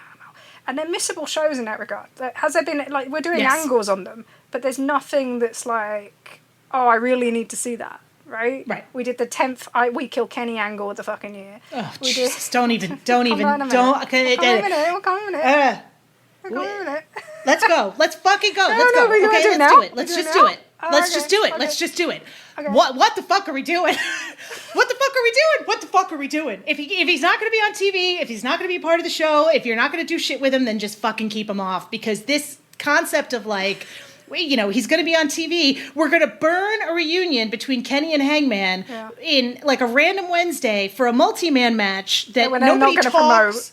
We don't have any promotion. We don't have any promos. Nobody talks about this. Nope. And we're going to burn this so that Kenny can do another, oh my God, my stomach. Oh my God, they hurt my stomach angle and disappear again. It's fucking Roman Reigns-esque. Okay? It's WWE bullshit. Come up with another creative way to get written off or just stay off TV. If you want to go to Japan and play video games, that's fine. If you're not having a good time at television or doing what you're doing, that's fine. I get it. We all go through slumps. Everybody has a rough period. We all deal with it. Like, but you know what? Like, he lost a fucking match to Okada. It would have been neat to have seen any follow-up on that at all. Nothing. Nope. Just shows up, cheerful, high. Like, he's teaming up with his friend who beat him, ex-friend who beat him. They got back together. They went back together. Hey, all those changes that Hangman went through next year, nothing, nada, bye. There was the whole reunion with him in the ring against the Young Bucks who beat him up the last time and sent him to the hospital when he had the diverticulitis the last time. Nothing, nada, bye. Like, what are we doing? Why are we doing, like, don't even try. Don't dangle this in front of me as something that I might care about, right? And that brief week period where I was like, wow, Kenny and Hangman either teaming up for the pay-per-view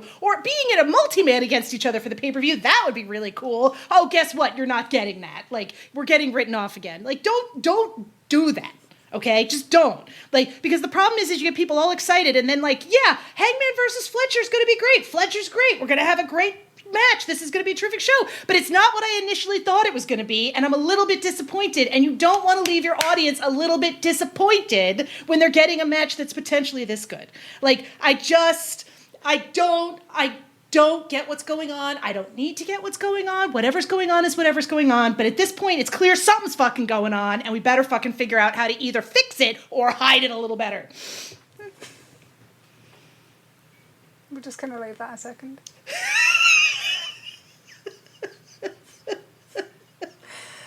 Sorry, I was mean about the video games, but still.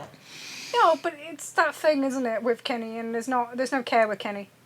No. And that's not to say that he doesn't get it. I mean, there's no care with how he's on screen. There's no care with his stories currently. There's no care with, you know, anything like that. And what made me want to throw something through the fucking wall was actually when I saw a little bit on Speedball's blog, and it was like, you know, Paige going, you know, I haven't teamed with you in like 2 years, and like his eyes changed and shit. And you're like, why was none of this on fucking television? You know, like. And then, yeah, we did the most speed run, even more speed run than the FT, than the Kristen and Kate at Copeland reunion, you know, like we do this in a week and then we burn him off and like that. And then I saw some people say, like, with Paige's promo this week, why wasn't he, like, more distraught about Kenny? I was like, well, I fucking sell it at this point. Like, how many of these has it been? I just feel like, nah, I'm just going to move on and do, like, the Jericho-style program thing that he did with Fletcher instead, I think, yeah.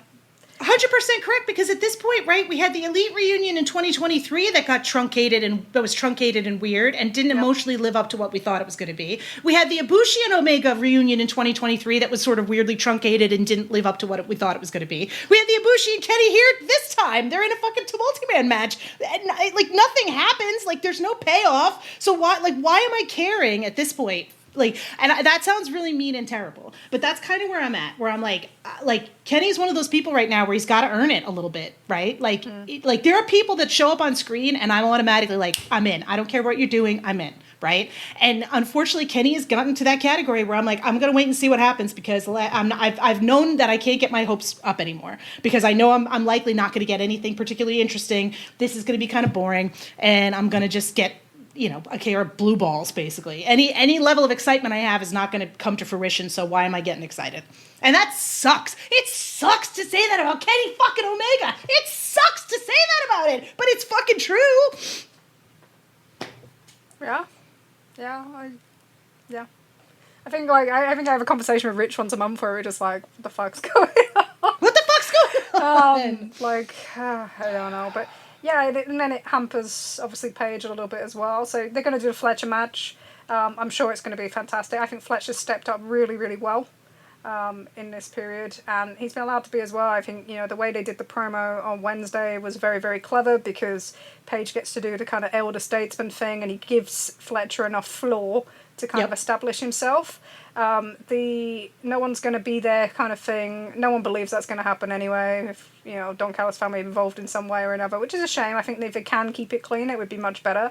Especially when you had the Ricochet thing, and then also you did the same thing with the Moxley match in Chicago, which was that had interference in. So. But I could also see kind of a callback, which I wouldn't hate, to the stuff with Ospreay and Don Callis, right? Where not just that, but like Don Callis was like, "I'm going to help you," and Ospreay was like, "Fuck off!" I don't want it, right? And I feel like that would, that is an interesting in its own way. Because neither one of those two guys want to actually talk about their history with each other. So, they're not going to touch on that in any of their feuds, so let somebody else do it. But I also think it's interesting, like Tunnel Talk talked about this morning, and I thought it was accurate that Fletcher's dressing like Don Callis now, which I think is really interesting. And I don't know. I'm like, fine, I'm on board for this. Is it my first choice? No. Is it going to be good? Absolutely. And I'm just going to be like, let's enjoy ourselves and have a good time. And like you said, it's let's not. I get why we're no selling the whole Kenny danger. Yeah, I just wouldn't. At this point, because. And then that way, at least if Kenny, is coming back and doing something with Fletcher, then you can just leave that to one side, and then you're not taking away from it by having Paige beat Fletcher here. The other thing with that is it has to main event. Absolutely. We talked about this a month ago. I mentioned it a month ago, and I did it for a reason. But it has to, because you made him secondary in the last one. If you do it again, no matter what stip you throw on, FTR and Cope and Christian, everyone fucking knows what it is. It then becomes, rather than something that really is going to benefit Fletcher and benefit Paige, it becomes secondary challenger to secondary champion. And is that really the message you want to send? It sets you up so nicely in terms of the dialogue versus what you're going to be seeing on WWE, right? Which is just a bunch of fucking old people in returns, and old people and overexposed people, like just in returns and whatever. So like set it up so that you have these young guys, and that you're saying we're main eventing with our young guys. We're not doing this nostalgia bullshit trip from 20 years ago, because they're a waste of time, frankly. Yeah, and then you're avoiding making Paige, the first AEW Men's Champion to not main event in one of his first two pay-per-views as well. Because you know what message that sends. You know that the biggest concern that everybody had coming into this is, are you going to treat him as secondary again? You managed it for about 5 weeks, and then it was like, oh, we're going to flip the show back to Moxley. And some of this needs to come from him as well, because at the end of the day, like, you're going to get blamed for everything. We've talked about this before, right? And upcoming, we've got the season premieres coming on the 24th, right? You're then going to have the head-to-head of NXT second week of October. Your competition's going to get a lot harder, because you're going to have you're going to have the MLB baseball playoffs. NBA comes back, hockey comes back, whatever. Your fall season is your highest rated kind of cable television season in general. So every single year they've had a decrease in quarter four for TV ratings. And you will, because it's the nature of the competition, right? Yep. In 2021, 22, 23, 20, the whole, you go through it, every single one. And controlling that rate of decrease is the important thing, is what we spoke about. So it's where if you look at like last year, the last 10 weeks, and you look at this year, the last 10 weeks, they're far ahead this year in terms of not losing as many viewers as they were last year. But that won't matter. So you're going to get the blame for fucking everything. So why are you playing second fiddle to anybody? Go look for, you look for his numbers, and it's like every single show, like pretty much bar one, which is the one where he's double ad break in Glasgow, he's either, top quarter or missed out on like the other week by 1,000, right? You're going in, other people, they put other people on quarter one, and you go in this week and you do a 0.14 quarter one where they're doing 0.12s, 0.11s, and it's like, and you have an ad break and they didn't. Like, there is no reason for you to be stood behind anybody, and you can't fucking afford to wait, like, while they sort everything out, because they haven't built off enough opponents for you, or for Tony, which is, that's a condemnation of the booking. That's not a combination of you, and it's not a combination of Tony Storm. It's a combination of the booking, that you have not built up people and stories enough for these people to be the centre point of this first show on HBO. That's a fucking booking failure, right? But you can't afford, if your page, to wait till fucking Swerve Strickland comes back once you complete your MJF stuff, because that's what we're waiting for, it feels like, at the moment. And, it'll be good if Swerve comes back in, a different persona. That, there's a big gap on the heel side. We all know it. And, he's kind of exhausted on the face side now. He's been losing a lot as a baby face, which tends to, something that is a precursor to turning heel. So but you can't afford to wait to that, because you're going to get blamed for fucking everything, right? So you need to be on every fucking show. You need to be either, wrestling, or you need to be a promo. If you're worried about dates for fucking Collision, you need to be cutting promos, like, when you're at Dynamite for Collision. You need to be vocal, you need to be on every fucking show, and there shouldn't be anybody stood fucking ahead of you. So you need to push that. You can't just wait. You can't be patient and let the work, let the music do the talking or whatever the fuck it is. But it's like, you can't allow for that, because they're pushing other guys over the top of you here, but you're going to get all the fucking blame. So you need to push more. You need to be more, visual. We need to see that. And, we saw a little bit of that this week, and that was good, because he went back in the same spot, and like, yeah, look, they start higher. So it's like, there's no excuses for that. So you need to push that more. But the fact that, the Tony thing is nuts, because it's like, that's a complete failure this period. So you're going into this thing where they're over-reliant. And they've done it in all three divisions, which is quite interesting, isn't it? So they put the Death Riders and Moxley above, story above Page.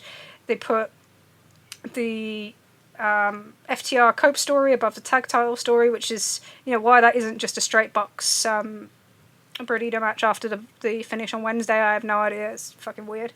And then on the women's side, Mercedes has been all over Dynamite, and Tony was restricted to 2 minutes of TV, and then the match that you've built is just a thrown together thing, which just doesn't make.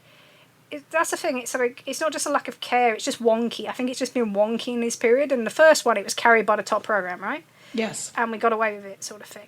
Whereas this time, we're not seeing that. So it is disruptive, and it is kind of that thing where it's like, you watch it in a vacuum, and you watch a show and you go, oh, that was a good show, because there was good matches on it, and you had the big party match or whatever. But there's so much stuff where there's not the same attention to detail that there was prior to All In. And I think, like, you can feel that with everything that they're doing. And it's that thing. So when you look at this card in general, there's a huge gimmick matches and overdrive sort of thing going on. Lots of matches where people aren't going to be taking pins in that regard too. And you wonder if, like, you knew that this was coming. Like, that's probably what worries me most, is that you knew this was coming, and you probably got a card that's going to overproduce for in the ring, right? Because they always do. All Out especially. It's going to overproduce in the ring, and everyone's going to be like, oh, it's great, But the key for them in terms of competition, and maybe why you move this one and you don't go head-to-head, is this the best offering that you can put out? Do you think... Well, wait, I have a question for you first. All right, okay. Oh, lots of questions. What do you think? What are your thoughts about the way they've handled the Eddie Kingston return? Because it's different than how they usually do stuff like this. I think the fact that it's playing out over Collision and social media is probably what determined that. And I know, so give me flack for that, because people are like, oh, big things have to happen on Collision. But I don't know. That was something I thought I would be more excited about than I am currently. I'm very torn on it. Yeah. Because on the one hand, I appreciate the fact that they're advertising something, right? I think rather than just relying on a surprise return, advertising an actual match and then that leading into whatever program they've decided to set up for him, I think that's good. But like you, I'm kind of like, they have sort of relegated this to weird, do you think Eddie shows up this week in Canada on Dynamite? You probably should. Maybe they won't. Yeah, maybe they'll do it like when they did the Elite return in 2022, where the pay-per-view, you have to get the pay-per-view, you want to see Eddie Kingston return. I think that's probably more what they're going for here. I just don't feel the energy. Maybe if they start talking about Gabe Kidd, and I think you got the restriction obviously that Gabe's the IWGP Global Champion for now. I'll see if he drops it in Kobe. Everything makes me feel like he's going to drop it in Kobe, because that's why they didn't do the Derby match, right? He's not taking a loss like that. So maybe that would have been a more natural return. But it's like, I don't know. I will see how that one plays out. I thought I'd feel differently about it. That's probably my best. I think the thing I would probably say about it is that I don't hate the idea. I'm not fully sold on the execution, but I'm also like going to wait and see how the whole thing plays out before I say that. Yeah, we'll see. I definitely think in terms of hyping people up for return, it's probably not doing that. No. People are like, oh, that's cool, I was here, but not like, oh, can't wait, Eddie Kingston's back, let's go, And it'd be interesting what they do with Orange Cassidy, and it's a good point for them to get those babyface reinforcements back. Yeah. Because I don't think you realise how bad that injury list really is until I was listing off some of the people when we were doing some newsletter stuff and, just the new additions, but then, because obviously everyone's talking about Omega and they're talking about Will and they're talking about Swerve and, Nick Wayne and JY and, Buddy Matthews, and you go through it like Rosa, you just go through this list and it's like longer, and you miss some of the energy of some of those performers, particularly top. You definitely miss. I agree with that. You miss Swerve, you miss Will, and even from a Hillside, you definitely miss a Jay White presence in there. It's like, so it does change the way the show feels in that regard. So it'll be good to get Eddie back. It'll be good to get Cassidy back. Which I imagine, they're already teasing that quite heavily, aren't they? So I imagine that's coming soonish. I'm fascinated by it because I feel like there's 4 storylines you could slot him into easily. So I'm kind of, like, which one is it going to be? Yeah. And then, in your next cycle, your key thing is to, you need to return the focus where it needs to be. And you need to figure that out. Because it's all right. I hear so many people going, who's going to step up in the absence of this person, that person, that person, that person? But if you can't promote and kind of feed your champions properly, then what's the point of talking about who the fuck's going to step up? That needs to be their priority going into the winter, because they're the people who are going to keep you afloat. Do you think, so my question was, do you think that they thought that FTR and Copeland and Christian would be bigger than it is? Oh, God, yes. This is like, this is maybe me projecting and maybe me doing something that I would be annoyed if another person did this.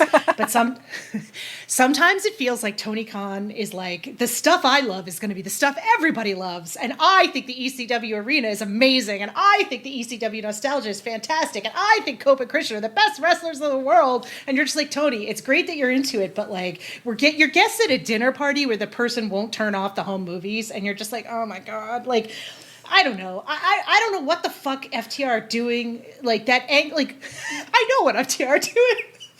The part where FTR like, we had a really good match last week. Let's do it over again, exactly the same, but like a little bit different. Cracks me up because it's such punk era Collision stuff that I am like, hey, let's do the same multi-man for like 15 minutes. This time we'll do it for 30 minutes because everybody loved it and we got 5 stars. The part where they're like, let's go into the fucking audience and pick a fight with the audience and then we'll beat up the cameraman. Is that supposed to make me think that I should be afraid of them or that they're like bad guys? Like, I don't get... I would like to beat up people in an audience of wrestling quite often. And many of them, like, dudes from Philadelphia. So I don't understand why I was like, yeah, I should beat those guys up. Like, what's... like... Cope and Christian don't seem to be around. Like, I don't understand what this is and why people think this is going to be, I don't know, it's fine. Like, I thought the match at Forbidden Door was better than I expected it to be. I think that Christian is, as you've said this, Christian is fucking carrying this entire fucking angle. He's the key to this working. Right. And, like, you know... Copeland is just like the embodiment of like an audible groan from the crowd at this point for me. And I can't, I'm at bitch eating crackers mode with him, which is so unfair because I'm like, there are things that if he, like other people did it, I think it was funny. But like, the problem is that I realized how fake his entrance is and now I can't not see it. And so he comes out and I'm immediately angered. Like I'm enraged by like, you know, how it's so patterned and so like, he does the same fucking thing every time. So I'm like, God, get this fucking guy off my screen. He hasn't done anything yet. It's awful. It's one of those where, you know, I thought they did that angle to set up like, oh, FTR is suspended and the only way that we can do this as a main event is to have it like lights out. But then they wrestled Saturday. So I'm like, oh, okay, well, that doesn't make any fucking sense, does it? Right. So that angle's out. So in a way to justify them having a main event slot, which there's no metric or anything that would justify at this point. Like there's just nothing, and it would do so much damage to Paige, particularly that it's just like, don't fucking do it, you fucking idiots. But there we are. But it's a case of, I looked at it and I thought, you know, they rushed the reunion side, right, and they made it all kind of messy because they kept the Nick Wayne thing going without paying it off, and it's not for the tag team titles. So it's like, so we're not even doing that angle. And we're not doing, you know, in a way, I think they should have saved the first time we're wrestling together for this show. I don't think disagree with you on that it was a mistake to run it at the O2 because you take that away from like a selling point. And you know, if you look at like the AJ Lee thing in comparable into WWE, you know, they did like the big hype around like the return, and you can't have that here. But you could have done the hype around, you know, this is the first time they're going to tag together, and you could have dragged out the kind of reunion element until kind of maybe like even this week in like London, in Ontario. So it's like, but you don't have that. So it's just like, oh, it's happened now, and you know they've had their reunion, and this is a match, and it's not for the tag title, and it just feels like a regular match on the show because that's what it is. And I think the way that they started this kind of cycle, and the fact that they opened that show and they straight away were going to promote the match, I think they thought it was going to be much, much bigger, and like it was going to carry much, much more interest and be much more of a business driver, and it's just not. And that's not to mean they won't get a huge reaction in Toronto, because they will, but it's not like this big thing in a way that I think they thought it would be. But like, why? Like, that's the part that I keep, like, what about everything in the past would suggest that Cope and Christian teaming up would be a big drive? Like that's the part where I get kind of nuts sometimes, where I'm like, they think it was going to be, who? Like, why? Like footage not found. Like, I don't know. I like I said, bitch eating crackers mode. Maybe there's some hidden number that I'm missing, but yeah. Oh, okay. So let's get on to... Ooh. We've got some questions, mate. Oh, you don't want to talk about Andrade's release? Oh, you want to talk about Andrade's release? Did I skip that? Oh, shit, I did, yeah. We don't have to... I mean, it's funny. I don't think we have a lot to say about it.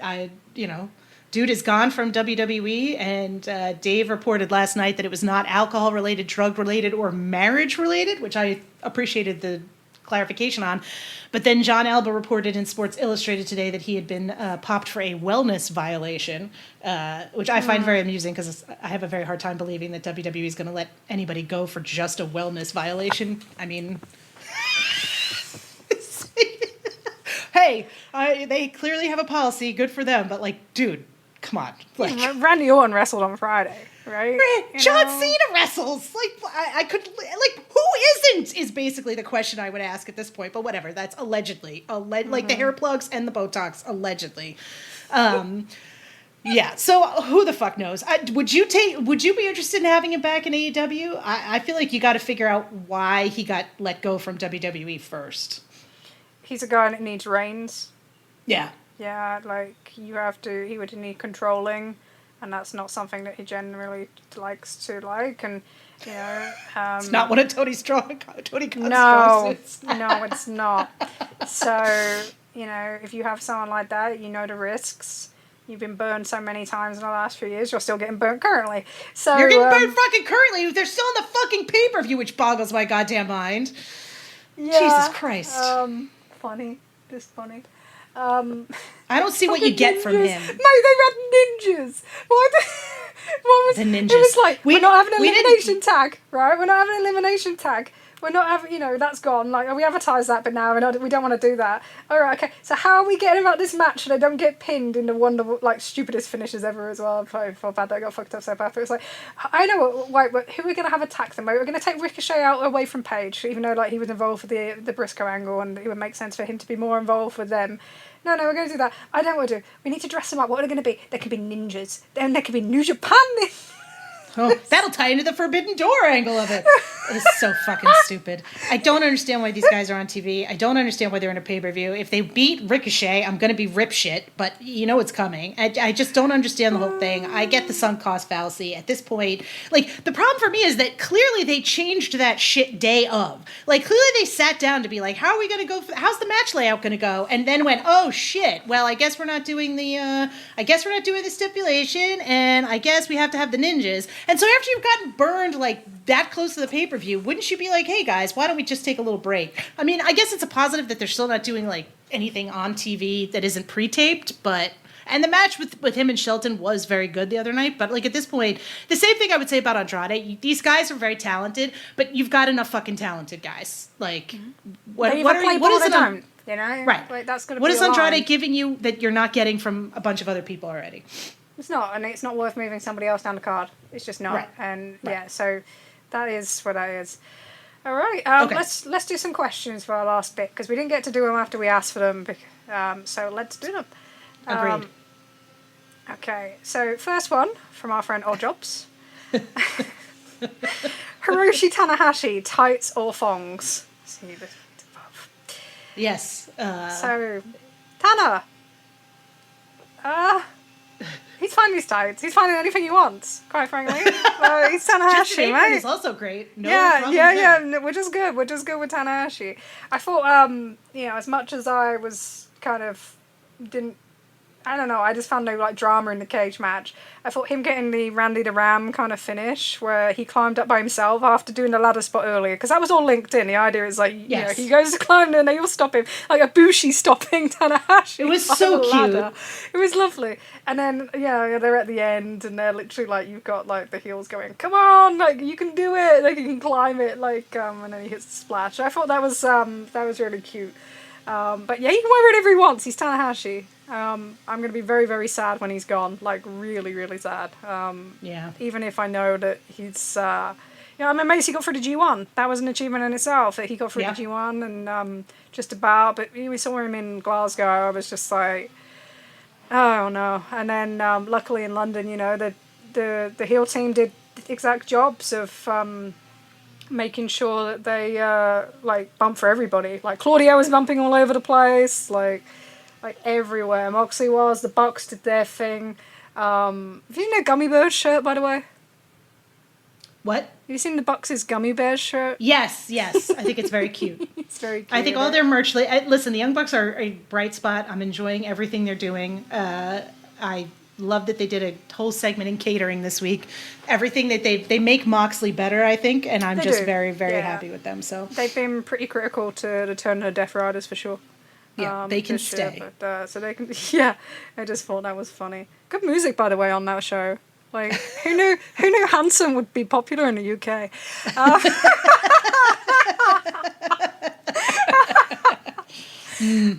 Bop. Fucking explaining Busted to people. What the fuck's going on? Funny. Very good. Kenny dancing. Yeah, we'll give Kenny points for that. You give me points for that. Agreed. So next question from Aspiring Shoulder. That's a great name, isn't it? If you were to kill Gado with hammers, which kind of hammers would you use?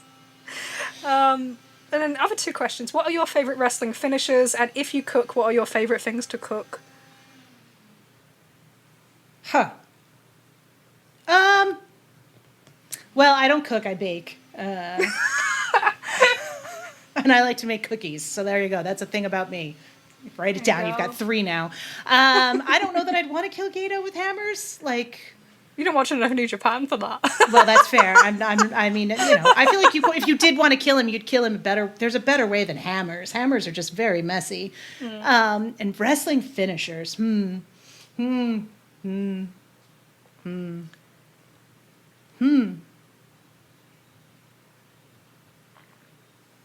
I can't separate the finishers from my favorite people.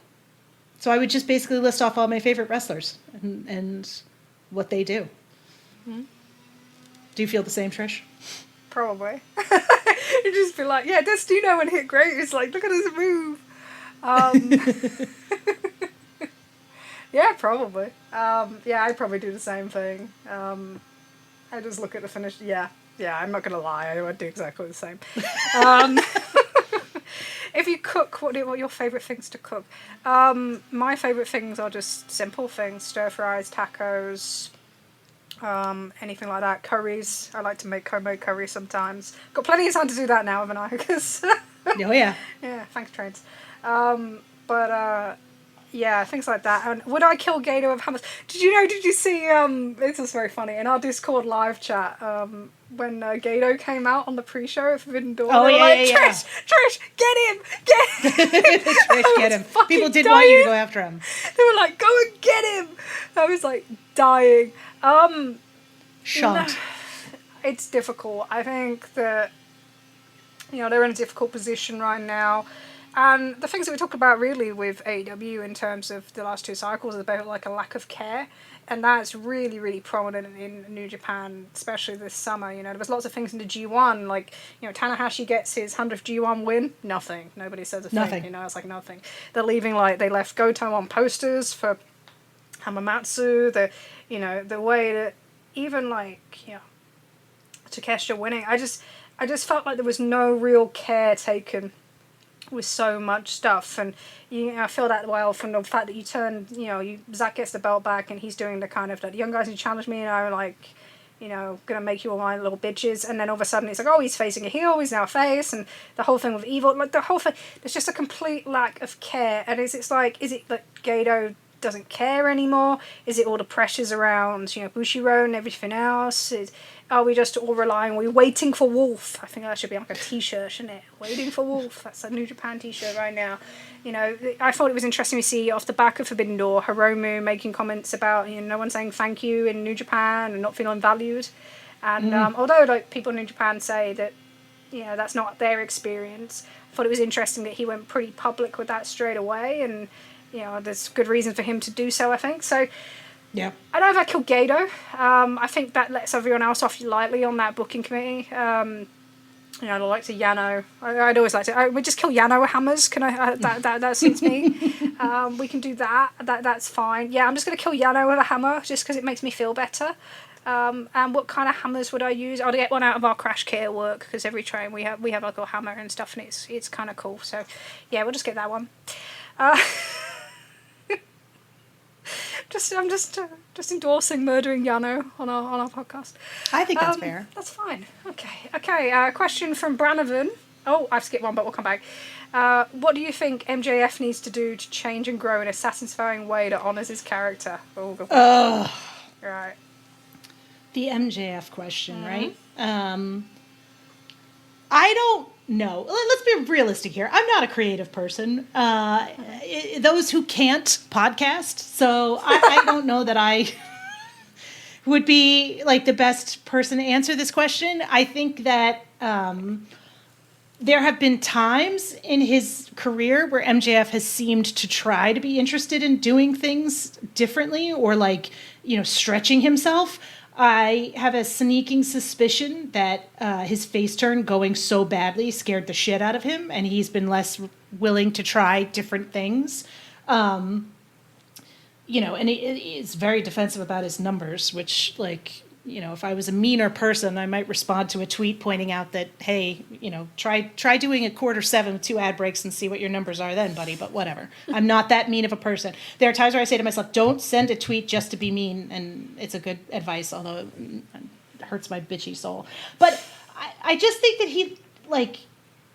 I think he could try some stuff that's, like, a little bit different in terms of, like, his motivation or, like, work to like his character's weaknesses and not, like, the super obvious weaknesses. But I think he should really sit down and think about, like, he's going to have a long career as a wrestler, hopefully. He should have a long career as a wrestler. He's a very talented wrestler. And, people who are like, oh, I can't wait for him to go to WWE, I think that's a huge mistake. I think losing MJF to WWE would be a big blow for AEW. Yep. I think it would be like Cody Rhodes-esque level mistake. And I think that Tony Khan knows that. So I think he should be around for a long time. But I also think that longevity in wrestlers is challenging. And if you're not thinking, you should be thinking about what story you want to tell with your character and then fitting your stuff around that rather than trying to make your character fit around like the things you're doing. And if you look at like the strongest character-based wrestlers, they always have a sense of themselves. Swerve is a perfect example of that. We talk about Hangman with that all the time. Tony Storm has become incredible at that. Yep. Like just an incredible strong sense of themselves and where they are at in terms of their journey. And I think that MJF misses that a little bit. And I think, the reliance on stuff that he's done before is kind of what prevents him, I think, from truly being great and satisfying. It's like, oh yeah, we've seen this, like, which is fine, and I get it. Like, oh, he's a heel, he wants to be hated, blah, blah, blah, blah, blah. Like, I think there's a difference between being hated and people being tired of you. And I think if he's not careful, he has a shtick that people could very quickly get tired of him. And if he wants to have that kind of longevity, he needs to try different things. And sometimes they're not going to work. He has to be willing for the things to not fucking work and to be like, yep, that was a fucking disaster. Trying something else next time. But that's my take on it anyway. I don't think I could have anything specific advice-wise that I would say. It's one of those things. I asked for lots of feedback from the MJF Page match, and I'm writing something about it, either for this next new or the one after. Because I think it's kind of an interesting thing, because he's kind of become a little bit like John Cena was to the WWE crowd, in terms of he's very polarizing. And that was never hit me more than when I came out of an arena thinking, like, everyone was pretty much, raving about the match, thought it was match of the night, even with the stupid foot spot, which didn't work. Like, no one's pretending that absolutely worked. Didn't work. And you take a risk when you pin your world champion their first defense. But you come back to that.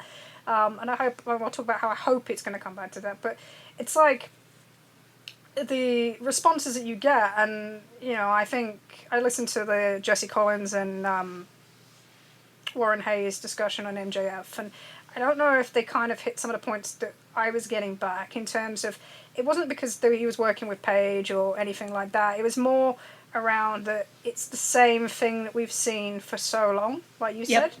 So there is no variety. His match structures are similar. This wasn't a disruptive match structure in the same way that the Jay Wyatt match was, right? When he was like hopping around on one leg and all that shit. In the end of the day, when you look at it, like this, if you look at the achievement of this match, and this is why they'll listen to the crowd and the way they'll talk about it, and I know Max already has, it's like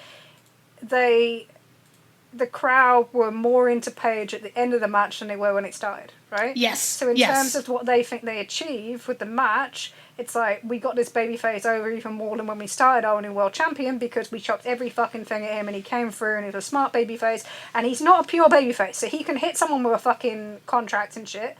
And that doesn't matter, because that's not who he is. It's the same with the stuff with Carl Fletcher this week. That wasn't a babyface promo as in like, oh, I'm making you do the honourable thing. No, I'm also manipulating you into the situation that I want as well, right? That's who he is as a babyface. So you made him, like, much bigger. It was like the kind of, I think Jesse Collins compared it to, like, the Dude Love and Stone Cold match. And there is an element to that where, the whole thing is about making this guy the biggest babyface world champion we've got. And in that way, it succeeds. But it's everything that comes with it. It becomes frustrating because people are so used to the stick by now. They're so used to how it works by now. They just want, a lot of people just want to see clean matches or something different with Paige's run, because we've just had the long boxy run of long interference and boring main events, right? And this wasn't a boring main event. This wasn't something the crowd wasn't interested in. It's not like Dynasty, Right. No one was sat silent. No one said that. In fact, it was the loudest match of the night by far. But it's like, they want to see something different with that reign, and that's why it gets kind of lumped into that, because we're used to how MJF kind of loses matches, how his get out clause, his over reliance of kind of gimmicks and those sort of things and stipulations. Same with like even like Jericho matching about All Out 22, 22 and all that sort of thing, and like, and it's just sorts of wackiness that kind of comes with his kind of performance, and I think people want to see him break that. And the thing about like his character is, the thing that frustrates me with him the most when I think about it is I can kind of always see what he's trying to do, right? So the whole idea of this one is he's like green with envy over Paige, right? He's jealous, and he can't figure out, like, he thinks he needs all these other things to help him, because he thinks he can't beat Paige clean, right? So rather than figuring himself out to a point where he can, which should be the end point of this, Like, he does all these things. But the story doesn't always translate. It's kind of like the Tony Khan thing where he has a story in his head, right? And it's the same with this Mark Briscoe one coming up. So you think about it, a tables match would make sense because of the way they did the last matches. You know, like when Briscoe was doing the froggy bow and he kept landing he went for the table and stuff. Right. So you've got the elements there. And he put some of this detail work in, but it never translates across. And then all the other things that he does that kind of annoy people that have got to this point now, because we've seen them for so many years, like they take hold of everything. So they kind of disrupt and take over everything, that you lose the kind of value of that detail. But what I want to see him do is something completely different, right? So he's going to lose to Mystico, right? And they've kind of brought it into TV now with the John Cruz thing they did live last night as well. Right? Yes. He's going to lose to Mark Briscoe. Probably not get pinned in a table match. There's a few matches like that with the no pin in this pay-per-view, which is a bit annoying too. But you're going to do that. And then what you should do is he's so desperate that, you know, he finds way like to, you know, do Full Gear in New Jersey, right? So that's where you should do the other paper match. And he should lose that one too. And then he should lose a diamond fucking ring in that one. He should lose everything because he's got to figure himself out then. And then you can either go into a more vicious heel, right, without the kind of the gimmick and the you know the stupid promos and the edgelord nonsense, or you know you have that eventual bit of he's going to turn face and you risk and you do that again. But you've got one or the other. Well, you shouldn't. You know, if you do the thing, well, he's just going to cash in. He's going to win. He's just going to be the cheap champion. We're going to continue the same gimmick and the same shit for the last 6 years. That's not going to work. Like I think they're baying for something different with him. They're baying for him to show something different, for him to show like the investment that he gets, rather than saying, you know, it doesn't help that we've just had the whole Hurt Syndicate story, and now because they can't come up with a finish for whatever the fucking singles match are going to be, that fucking plan's gone, right? Shot. We just pretend it doesn't exist. We waste 6 months of everything time. I think that probably comes off the back of that as well. Like, what the fuck were we doing? Didn't mean anything. So you've got this thing where you want to see something different from MJF, and that would really help them as a promotion, as a company as well. That it's not just, oh, he's this character. Because once you've seen something for too long, it becomes stagnant. That's when people turn off, right? They start doing something else. So there are so many things that he could do here, and it's just about whether he can execute them and whether he can actually make all these little things matter, or whether he's just going to fall back on the same stuff over and over again that becomes the talking points. Even if he just gave himself, like, if there was a character change and he gave himself a different promo style, right? Like, I think one of the biggest problems I have with MJF is how really, like, you just see everything coming, right? Like, there's never any surprises. You're like, oh, yeah, he's going to do this, and oh, yeah, then he's going to do this, and oh, well, we're going to see this, and he's going to get mad at this, and then this. Like, and... like, fine, but, like, again, at some point, you're going to have to break out of that and do something that people aren't expecting from you, or else, like, you're going to get stale. You know, you're running on the risk of getting stale now, and you're, you know, I just think if you want to stay at the top of the card, because you can be stale in the mid-card when you get 5 minutes every 3 weeks. Right? You're out there for 15 to 20 minutes every fucking show, buddy. Like, people get tired of that stuff. You want to have a 20-year career, we got to see something new, and you've got to be willing to show it by the time you're in year 5, 6 of your contract. Like, you know, if you're not going to leave the territory and go somewhere else, which I don't want you to do, don't get me wrong, you got to mix this up, and you can't be afraid to mix it up either. And if it doesn't work, change it, but don't go fucking back to what you were doing, because there's a point where this is not going to work anymore. It's diminishing returns right now, and I just think that it's gonna become a problem if there's no change made. It's one of them, because you look at like what they're doing now, and I get it, because they're trying to keep him as a thing over Page, because there is no one right now, right? Right. There's no viable threat, so we keep MJF back, and then once Strickland gets back, we can change that out.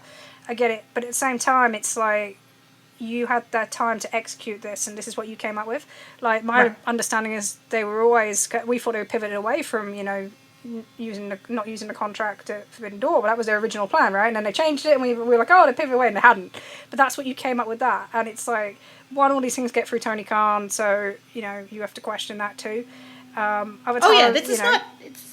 It's on.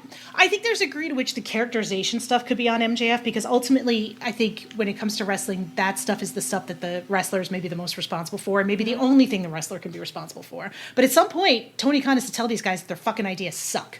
Right? He has to tell these guys, this shit is garbage, do a better job. And I get that that's a challenging thing to do with egos and with people that you want to keep in your company and that you want to renew and all that other shit. But, like, figure out a way to do it. Because some of MJF's stuff should be fucking killed in brainstorming. Like, oh, there's no bad ideas in brainstorming. Great, we're going to move along from this one, though, because it's not that great. He's a good talker, though, because he gets other people to trust him. Like, just and Yeah. they buy into it, and then it's like after the execution, they're just like, oh, for fuck's sake. But he's pretty good at that, and he's very clever with his cycle because he's missed the whole residency. And congratulations to him on his wedding as well. Like, that's not a bad thing. But yeah, in terms of timing wise, he picked that one fucking right. I tell you, that's what I would do. He's very smart about that. He's eh? very This is, smart. You know, learned at the knee of his buddy. Yes, it's the horror, the nightmare of the wedding photos. You know, Hangman being in a wedding photo that was put on the internet. No one cares. Trish, Unreal is on Netflix. You don't want to, you know, you don't want to devote multiple segments of our show to talking about how horrible that was. Come on, Unreal's on Netflix. You know, like how can you talk about anything breaking the fucking fourth wall? There's a whole Netflix fucking show on it. Like, what are we talking about? Yeah, here? but Like, that's WWE. They're hot right now. yeah, If you consider that WWE is hot right now. They're not thrilled that it came out. Fine, I get that because you try and keep that out. I think it's kind of cool that happened. To be honest, It's cute. Fans loved it. People get excited about shit like that. Like, I think it's very cute that Paige manages to kind of break walls between lots of different parts of the locker room in a way that others don't. There was I thought the same thing, but wasn't going to say it. I was like, wow. I was just This like, guy's friends with fucking everybody. yeah, like considering like you could point out, like you know who wouldn't have been there. So Yeah, exactly. So it's kind of funny. Oh, funny. Anyway, right. all right. So last few. So questions from Edgehead. Ring of Honor, bin it off, or do something more with it, or challenge TNA for number 2. That's funny. He's so good. He's so good. Ring of Honor. Like, so the other question we have here, and I kind of want to join these two together. There's a question from Bloody Roar who said, do we think that AEW would benefit from having a house show or two a month in a smaller market so younger talent could get some reps in? That should be what fucking Ring of Honor is. Ring of Honor should not be happening with AEW tapings. Ring of Honor should be its own separate thing. It should be like a studio show or something like they used to do with Dark when they were in like Florida. Like, they should not be. That's what Ring of Honor should be. That should be your developmental, because some of these guys, and they should be running it enough that guys are getting like reps on it. Like, somebody like Hook should be on there all the fucking time. But that's my thought. I don't think they're ever going to challenge TNA for number 2, obviously. I mean, the house show stuff is difficult because, as we all know, it's the same thing that we talk about all the time. It's limited dates thing. And let's be clear, limited dates doesn't mean you have to stop working off a time. He has to pay you, right? And they don't like paying you. So that's always a problem with doing additional dates for a lot of people there. And the Ring of Honor thing, I don't see any value in the way they do it currently. I think when they take Collision after Dynamite, it weakens Dynamite tapings, and when they take Ring of Honor after everything, it just weakens everything. Yep. So instead of having some strong products that you're presenting as a live experience, everything just feels weaker after. And maybe you see some cool things if you're really into certain wrestlers, but as a general kind of live product, I think it's one of the the additions of Collision and then Ring of Honor have been two of the biggest things that have made that more of a. It's just not a great live experience when you go to a show, you watch the end of a big show, and then you're faced with 13 matchups of, it's just not, it doesn't work. And they've not come up with a solution for Collision, they've not come up with a solution for Ring of Honor, and, doing something with that, it makes sense because he's not going to get rid of it. And even though it's not going to get a TV deal, it has no value, it's like, I would bin it anyway. I would just bin it. But it's not going to. So turn it into something else. Make it something, what they're doing with like the Dean shows and that, can you do something like that and make it more of a regular thing and it become your thing, And let somebody else fucking book it. Yeah. Yeah, you don't need to be booking him. To be fair, I don't think anyone pays any attention to booking him anymore anyway. Just everything turns up like a week before pay-per-view. And if you gave it to somebody else, you might build a little bit of momentum around it because people would be like, wow, so-and-so's booking it now. Like, you might actually have some people might get some excitement that they don't currently have. Yeah, you can make it kind of like what they did with Paul Levesque at NXT in the 2010s, right? But you're only going to do that if you actually put some effort into it. And the way it is currently formatted and the way disruption it creates to AEW's kind of live TV tapings is just, it's not worth it. What they're doing currently is just not worth it. So I would bin it off. But if you can find a way to make it into developmental and then help with that part of your kind of program rather than having people getting no reps currently and not kind of moving forward, then absolutely. You can put them two together for sure. Last question. Or second to last question. No, last question. Hey, I can follow a list, honest. Nice job. I know, thanks. Last question from Evan. WWE have been increasingly pressuring AEW, ramping up all the way to recently buying ads on AEW airtime on Max.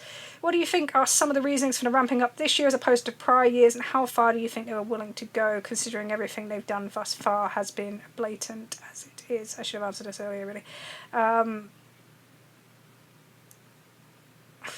It's key as it is. They know this is a kind of pivotal time for AEW, the fact they're moving to pay-per-views on Max, so that's a target point. I think the ramping up has a lot to do with Max, actually. I agree. I think that, I agree. They obviously know something there. I do believe they know something there, because they wouldn't be purchasing airtime for advertisement otherwise.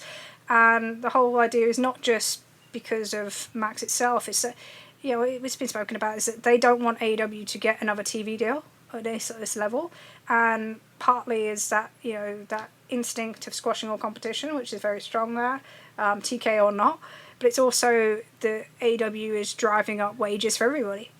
It's the key thing for a talent perspective about that company existing, is that you've created a competitive marketplace and not a monopoly, and therefore everyone has to pay more.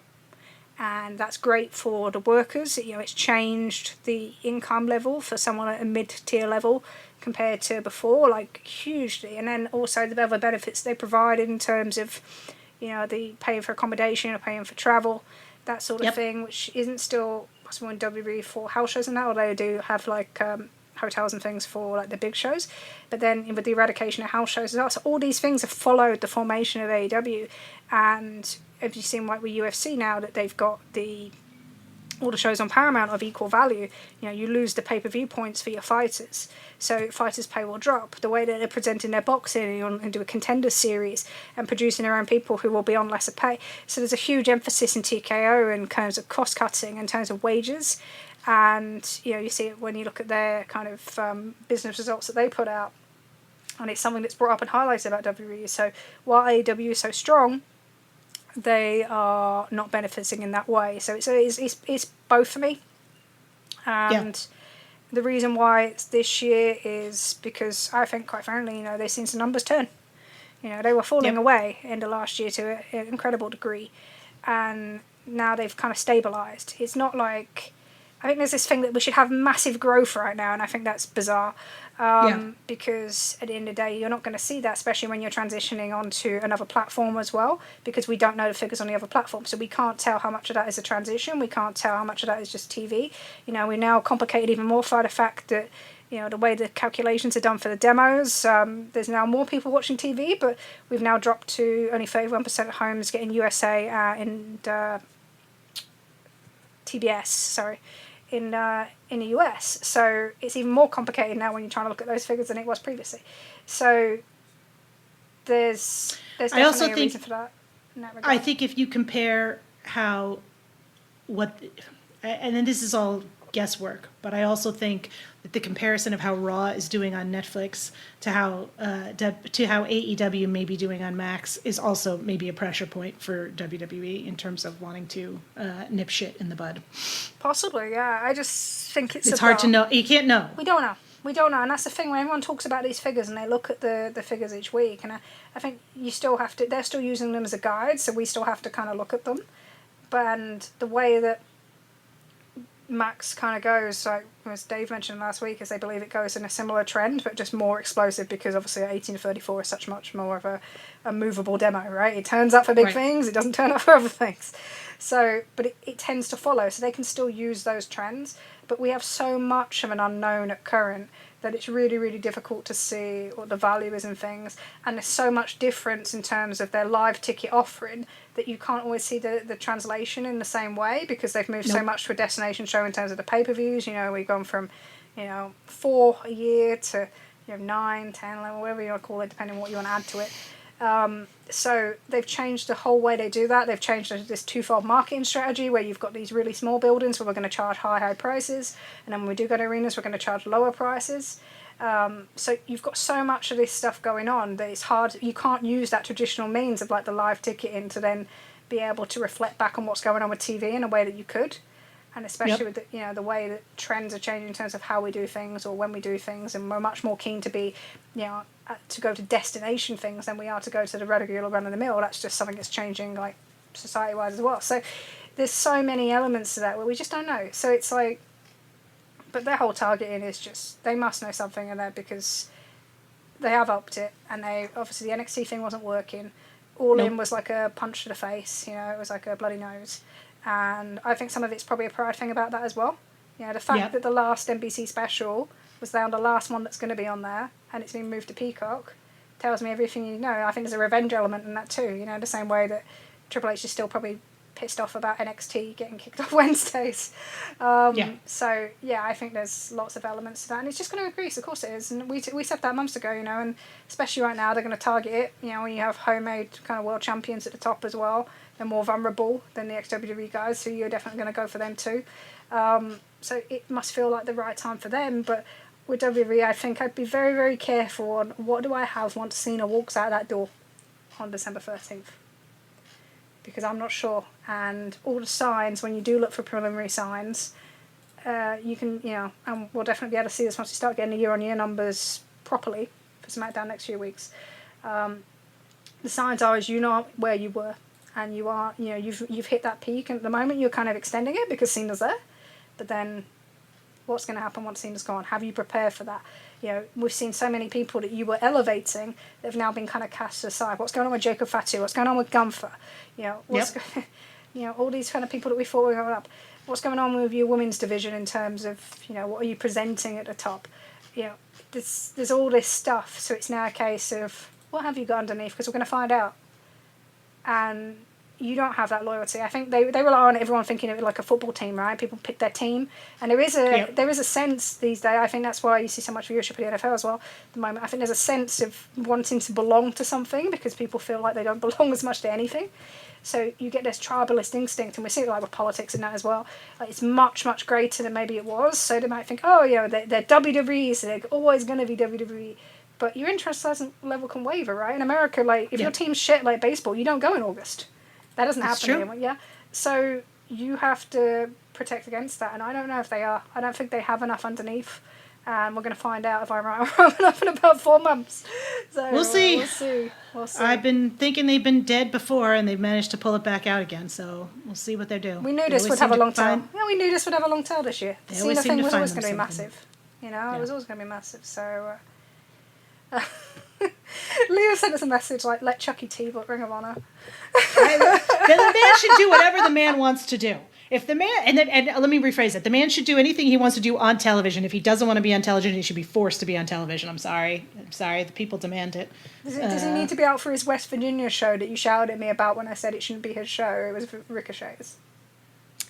West Virginia? No, West Virginia? Was it like the one that's No, near Kentucky. It's near Kentucky, and you said like, and I said like, oh, there's only a Ricochet from around that area, and you shouted at me. I did shout at you. Yeah. I was like, how could you forget the most important wrestler? It's Kentucky gentleman, not the West Virginia gentleman. Like, you can't say that Ricochet is from close to there and then not mention Chuck Taylor. I'm sorry. My foot is down, Trish. My foot is down. Did you stomped at me like Shadow does? I did. I just banged on the table too, emphatically. Yeah, Shadow, she stomped at me 3 times last night because I won't feed her quick enough. Just like, feed me, human. Can't feed those pets. You feed a pet. Yep. That's what happened with you. I fed you and you keep coming back. Well, I'm going to get in trouble for that one. thanks. This is our show. Oof. Did you enjoy our show in wrestlers? Well, wrestling fans, they did not enjoy our show. I screamed too much, and you just went and said things about numbers. Yeah, that's us. Cool. Yeah. So we crushed it. Did we? Okay. I'm going to be British on that one. This has been the Trish and Sarah Wrestling Podcast. Crushed it. Never going to get through one of these things. Fucking ever am I. We are produced by the wonderful Leah of Tunnel Talk. Give you a song. Incomparable. Incomparable. Yeah, we do need to come up with some new adjectives like each time. Like, I just need to come up with some... Yeah, we need to... Hirsute. You can listen to Tunnel Talk every Sunday, talking through characters, stories, everything AEW on wherever you listen to your podcasts, as well as all the other great podcasts on our network. A Red Circle too. I think you can find them on Red Circle. I'm fucking bollocks this now. It is as it is. But yes, please listen. We've got some great content as a network, and we're very proud. We really fucking do. Everyone on there. You can support us also at www.chopped-tees.com/Trish and Sarah. You can find us on Twitter at Trish and Sarah. You can find us on Blue Sky under our own names. That's never getting fixed. Sorry. You can email us at trishandsarahpod@gmail.com. I'm never going to be professional at this, are we? And you can find us on Discord. Come in, talk about everything you want, ask pictures of rabbits. I don't know. Have fun. I don't have any rabbits. You're not getting any photos of any rabbits from me, I'll tell you that. I got 2. It just makes up for it. It's fine. I'm glad you are. I'm happy you have them, and I'm glad you enjoy them. Somebody posted a picture of a rabbit on my Twitter timeline, and I was like, oh, it's Trish, and it wasn't you. And I was like, what the fuck? I was startled. I'm gonna post a picture of Usagi from last night now, because now I feel Please like do. there needs to be more pictures of rabbits. Anyway, we're back in 2 weeks, and when we come back, it'll be really interesting because we'll have the Takeshita challenge for the. No, we won't. That's October 13th. Fucking ignore me. We will have Destruction in Kobe. We will have Destruction in Kobe. We will have watched All Out, and we will see the fallout of All Out versus Wrestlist Palooza. The most Palooza. Okay. Also, there's CML show on Friday, anniversario show on Friday. So there's a lot going on, which is interesting. You know, it should be quite an interesting couple of weeks, see how this all goes as an experiment, if nothing else. And everyone's going to be waiting for Dave's pay-per-view numbers. They're not going to have max numbers. Like, why are we doing this? This is so silly. Yeah. But there we are. He'll extrapolate them from some odd pay-per-view choice for television or something. And then I'll be like, what the fuck is this? And, people will be like, excuse me. Anyway. How dare you question Dave Meltzer's numbers? How dare you? Yeah, this went off the rails quickly. Anyway, If you're still listening, you expect it to be like this. Why have you not turned it off? You know when we get to tell, you know what's going to happen. You know it's a disaster. Like, I can't do one of these fucking reads properly. And I keep interrupting and not helping the situation. Yeah, this is what happens, like, when we don't talk for a month. Like, it's true. True. Right, until next time, thank you all for listening, and enjoy everything coming. I was going to say enjoy wrestling, and I wanted to slap myself in the face. Don't enjoy wrestling. Hate it with every fiber of your with every fiber of your being, and then go on the internet and complain about it as is your goddamn given right. That's what you should do if you're a wrestling fan. Do not fucking enjoy the product. No, and if you chant "This is awesome," you deserve a slap. And bye, guys. Bye.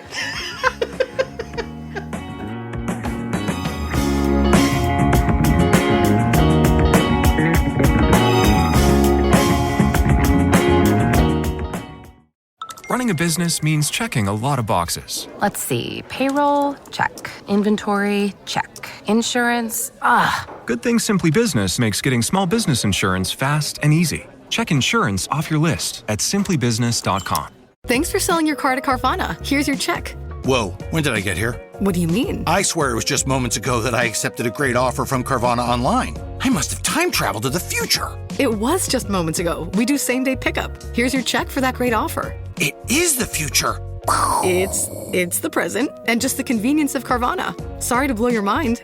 It's all good. Happens all the time. Sell your car the convenient way to Carvana. Pickup times may vary and fees may apply.